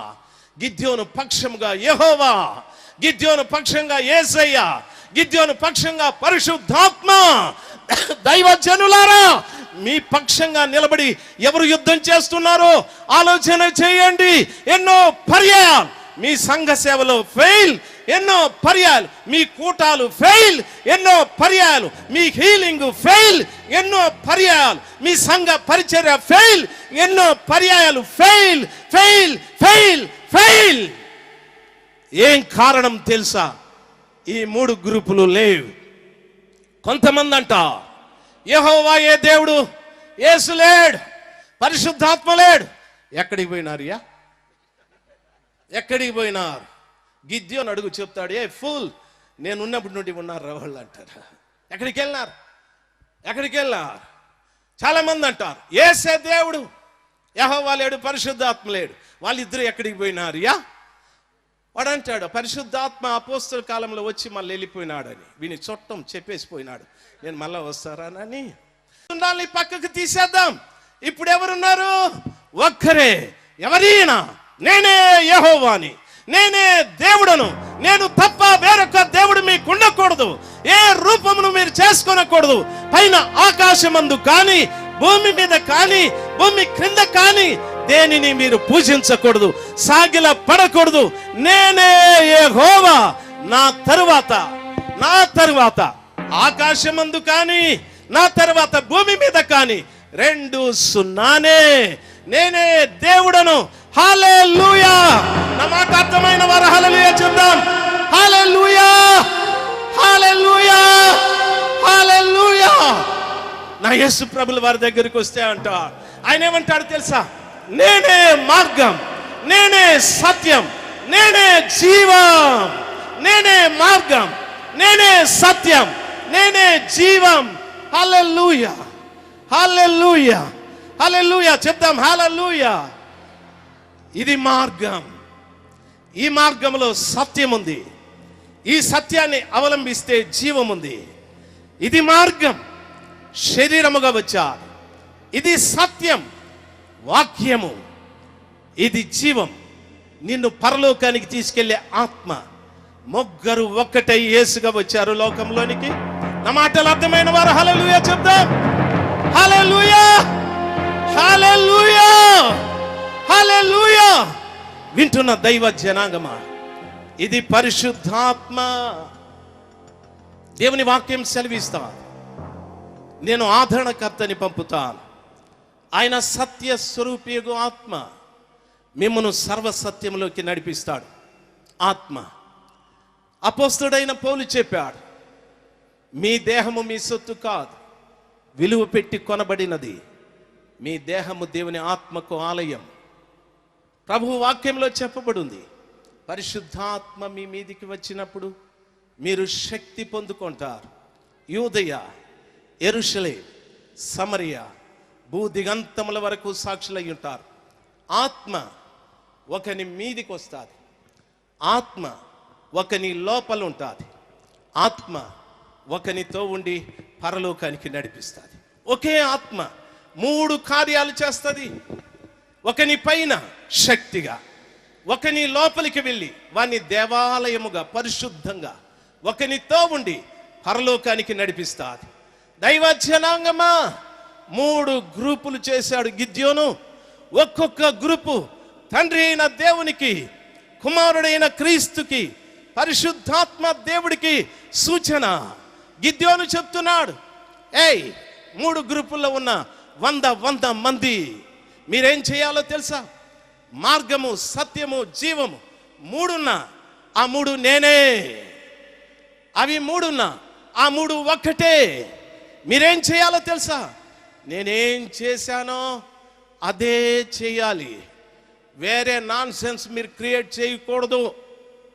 కోట్లు ఇసరకూడదు మనుషుల మీద. అనవసరంగా నేను ఇచ్చిండే ఊపిరి ఊదకూడదు. దేవునికంటే వానికి ఎందుకు ఊతాడు ఈయనకి తెలుదు, వాడు ఎందుకు పడతాడు వానికి తెలుదు. పాపం ఈ మధ్యన టచ్ స్పిరిట్ వచ్చింది. టచ్ అంటే పడిపోతూ ఉంటారు. నన్ను ఒక ఆయన అడిగినాడు, నీకు లేదా శక్తి అని. నాకు ఇట్లాంటివి ఏం రాలేదురా ఇంకా అన్నాను. I'm just child, they are seniors. వాళ్ళకి అవన్నీ వచ్చినాయి. రాత్రి ఒక దైవ సేవకుడు చెప్పినారు, అవన్నీ ప్రైమరీ స్కూల్లో ఏసయ్యన్న గారు చెప్పినారని చెప్పినారు. అవన్నీ ఎల్కేజీ యూకేజీ వాళ్ళు చేసే పనులని చెప్పినారు దైవ సేవకులని. నేను ఎస్ఎల్సి పాస్ అయిపోయినా, నేనేం గాలి ఊదుకుంటా ఉంటే మళ్ళీ ఎల్కేజీకి పోవాలా? పెద్దయ్య గారు చెప్పినట్లు మీకు అర్థమైందా? నేను గుడ్డలు విసురుకుంటా ఉంటే మళ్ళీ ఎల్కేజీకి పోవాలా? నేను ఎస్ఎల్సి పాస్ అయిపోయినాను. ఎవడన్నా ఎస్ఎల్సి పాస్ అయినాను ఎల్కేజీకి పోమని ఏరా బుద్ధి ఉందా నీకు అంటాడు. అవునా కాదా? పెద్దయ్య గారు చెప్పిన మాటను బట్టి చూడు, అయ్యగారు పరలోకంలో ఉన్నా మనకి ఇవి ఎంత ఉపయోగపడుతున్నాయో. ఒకసారి గట్టిగా హల్లెలూయా చెప్దాం. హల్లెలూయా. ఇంతేనా? చెప్పండి సార్. కొద్దిసేపటికి దేవుని అగ్ని మీ మీద దిగబోతుంది. కొద్దిసేపటికి దేవుని అగ్ని మీ మీద దిగబోతుంది. దేవుని శక్తి బహుబలంగా మీ మీదకి దిగబోతుంది. ప్రతి వారు ఎదురు చూద్దాం. గిద్యోను అంటున్నాడు, నేను చేసినట్టే మీరు చేయాలి.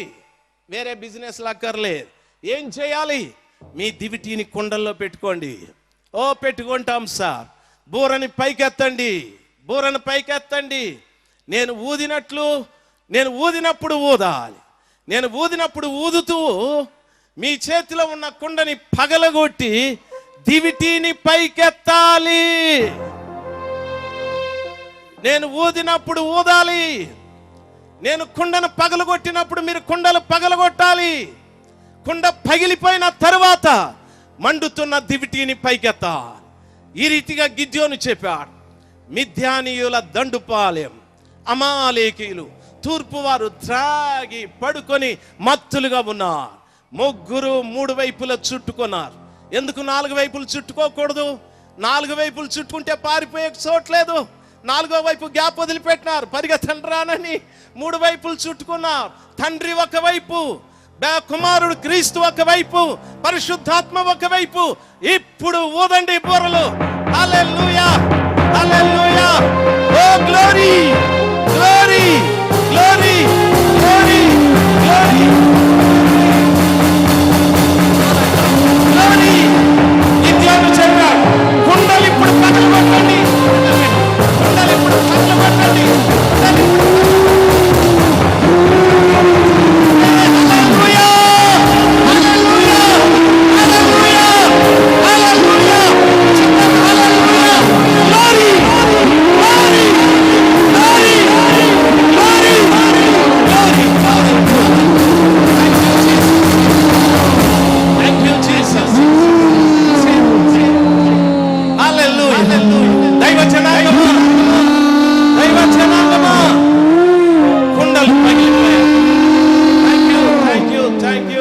కుండలు పగిలిపోయాయి.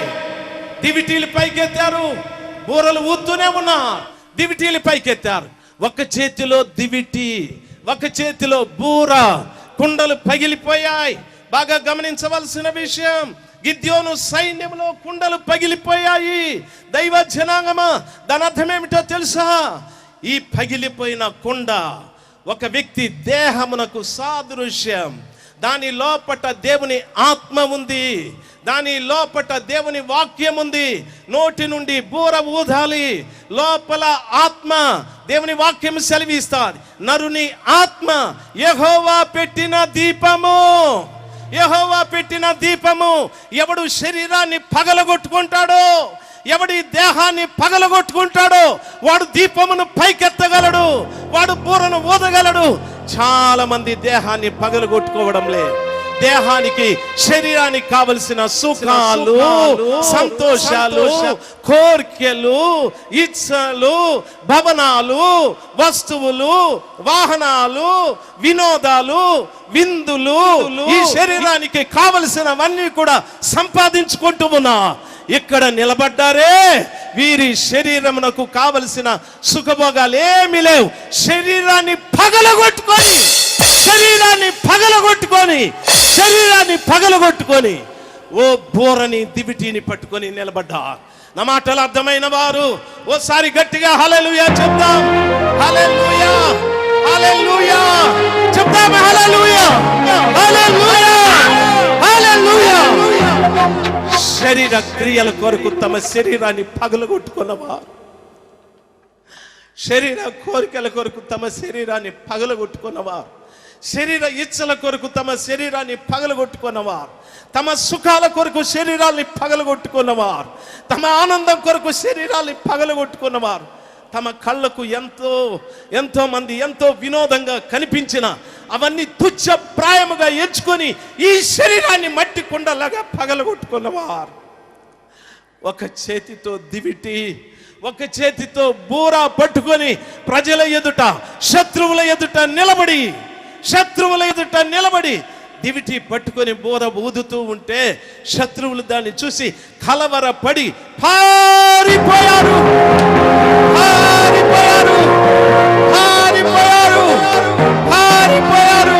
హల్లెలూయా, హల్లెలూయా చెప్తాం. హల్లెలూయా, గ్లోరీ, హల్లెలూయా.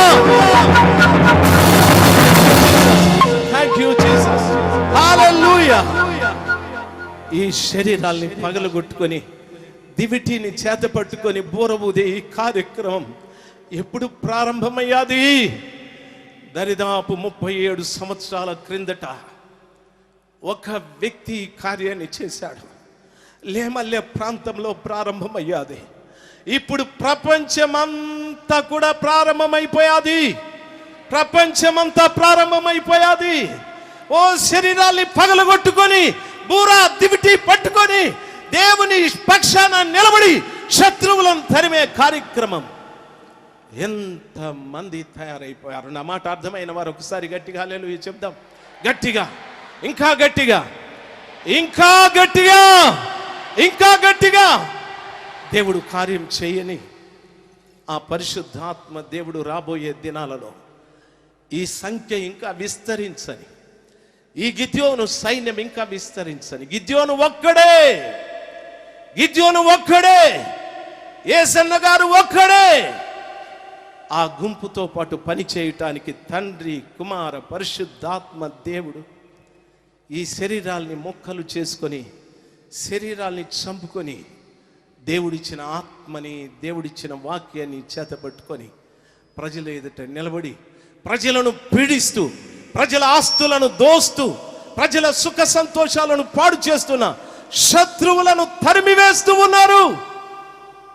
ప్రజలను విడిపించి పరలోకానికి నడిపించే ఈ శ్రేష్టమైన పరిచర్య చేయటానికి దేవుడు కృప దయచేశాడు. వింటున్న ప్రియ తల్లి, నా ప్రియమైన తండ్రి, ఈ మధ్యాహ్న సమయం అందు ఈ స్థలంలో ఉన్న ప్రతి బిడ్డ కూడా ఆ రీతిగా కావాలని నా ప్రార్థన. 3 రోజుల నుండి ఆయన సముఖంలో కూర్చొని ఒక్కొక్క దైవజనుడు చెప్తున్న సందేశాన్ని మీరు వింటూ వచ్చారు. మీరు ఇక్కడ నుండి రిక్తులుగా వెళ్ళకూడదు. మీ చేతిలో దివిటి, మీ చేతిలో బోర, వెలుగుతున్న దీపాలుగా మీరు వెళ్ళాలి. యేసు స్వార్థను ప్రకటించే నోటితో మీరు వెళ్ళాలి. మీ పక్షమున ప్రభువు నిలబడి పని చేయాలి. మీ పక్షాన యేసయ్య నిలబడి పని చేయాలి. మీ పక్షాన పరిశుద్ధాత్మ నిలబడి పని చేయాలి. నీవు ఆ రీతిగా మార్చబడాలి. నేను ఆ రీతిగా మార్చబడాలనుకునే ప్రతి బిడ్డ లేచి నిలబడదాం. గ్లోరీ, నేను ఆ రీతిగా మార్చబడాలి. ఇక్కడ నుండి వెళ్ళేటప్పుడు గిద్యోను సైన్యంలో ఒక వ్యక్తిగా నేను వెళ్ళాలనుకునే ప్రతి బిడ్డ లేచి నిలబడదాం. హల్లెలూయా, hallelujah, hallelujah, hallelujah, hallelujah, hallelujah, hallelujah, glory. దయచేసి మొరపెడదాం, దేవుని సముఖంలో మొరపెడదాం. ప్రభు, ఎంతో కాలం నుండి మీ సముఖంలోకి వస్తున్నా. ఈ శరీరాన్ని పగలగొట్టుకోలేకపోతున్నా, ఈ శరీరాన్ని ముక్కలు చేయలేకపోయా. యేసయ్యా, యేసయ్యా, యేసయ్యా, హల్లెలూయా, పగలగొట్టుకోవడానికి శక్తి దయచేయి, శక్తి దయచేయి, శక్తి దయచేయి, శక్తి దయచేయి.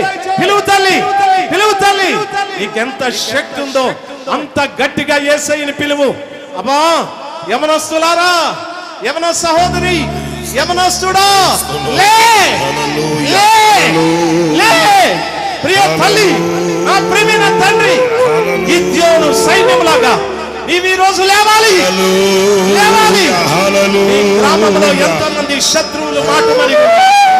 నీ వీధిలో ఎంతో మంది శత్రువులు మాట మరిగిన్నారు. వాళ్ళను జయించడానికి నీవిక్కడ సిద్ధపడి వెళ్ళాలి, సిద్ధపడి వెళ్ళాలి. Hallelujah, hallelujah, hallelujah, hallelujah. Glory, glory. Thank you Jesus, thank you Jesus, thank you. మహిమగల పరిచర్య పొందినందున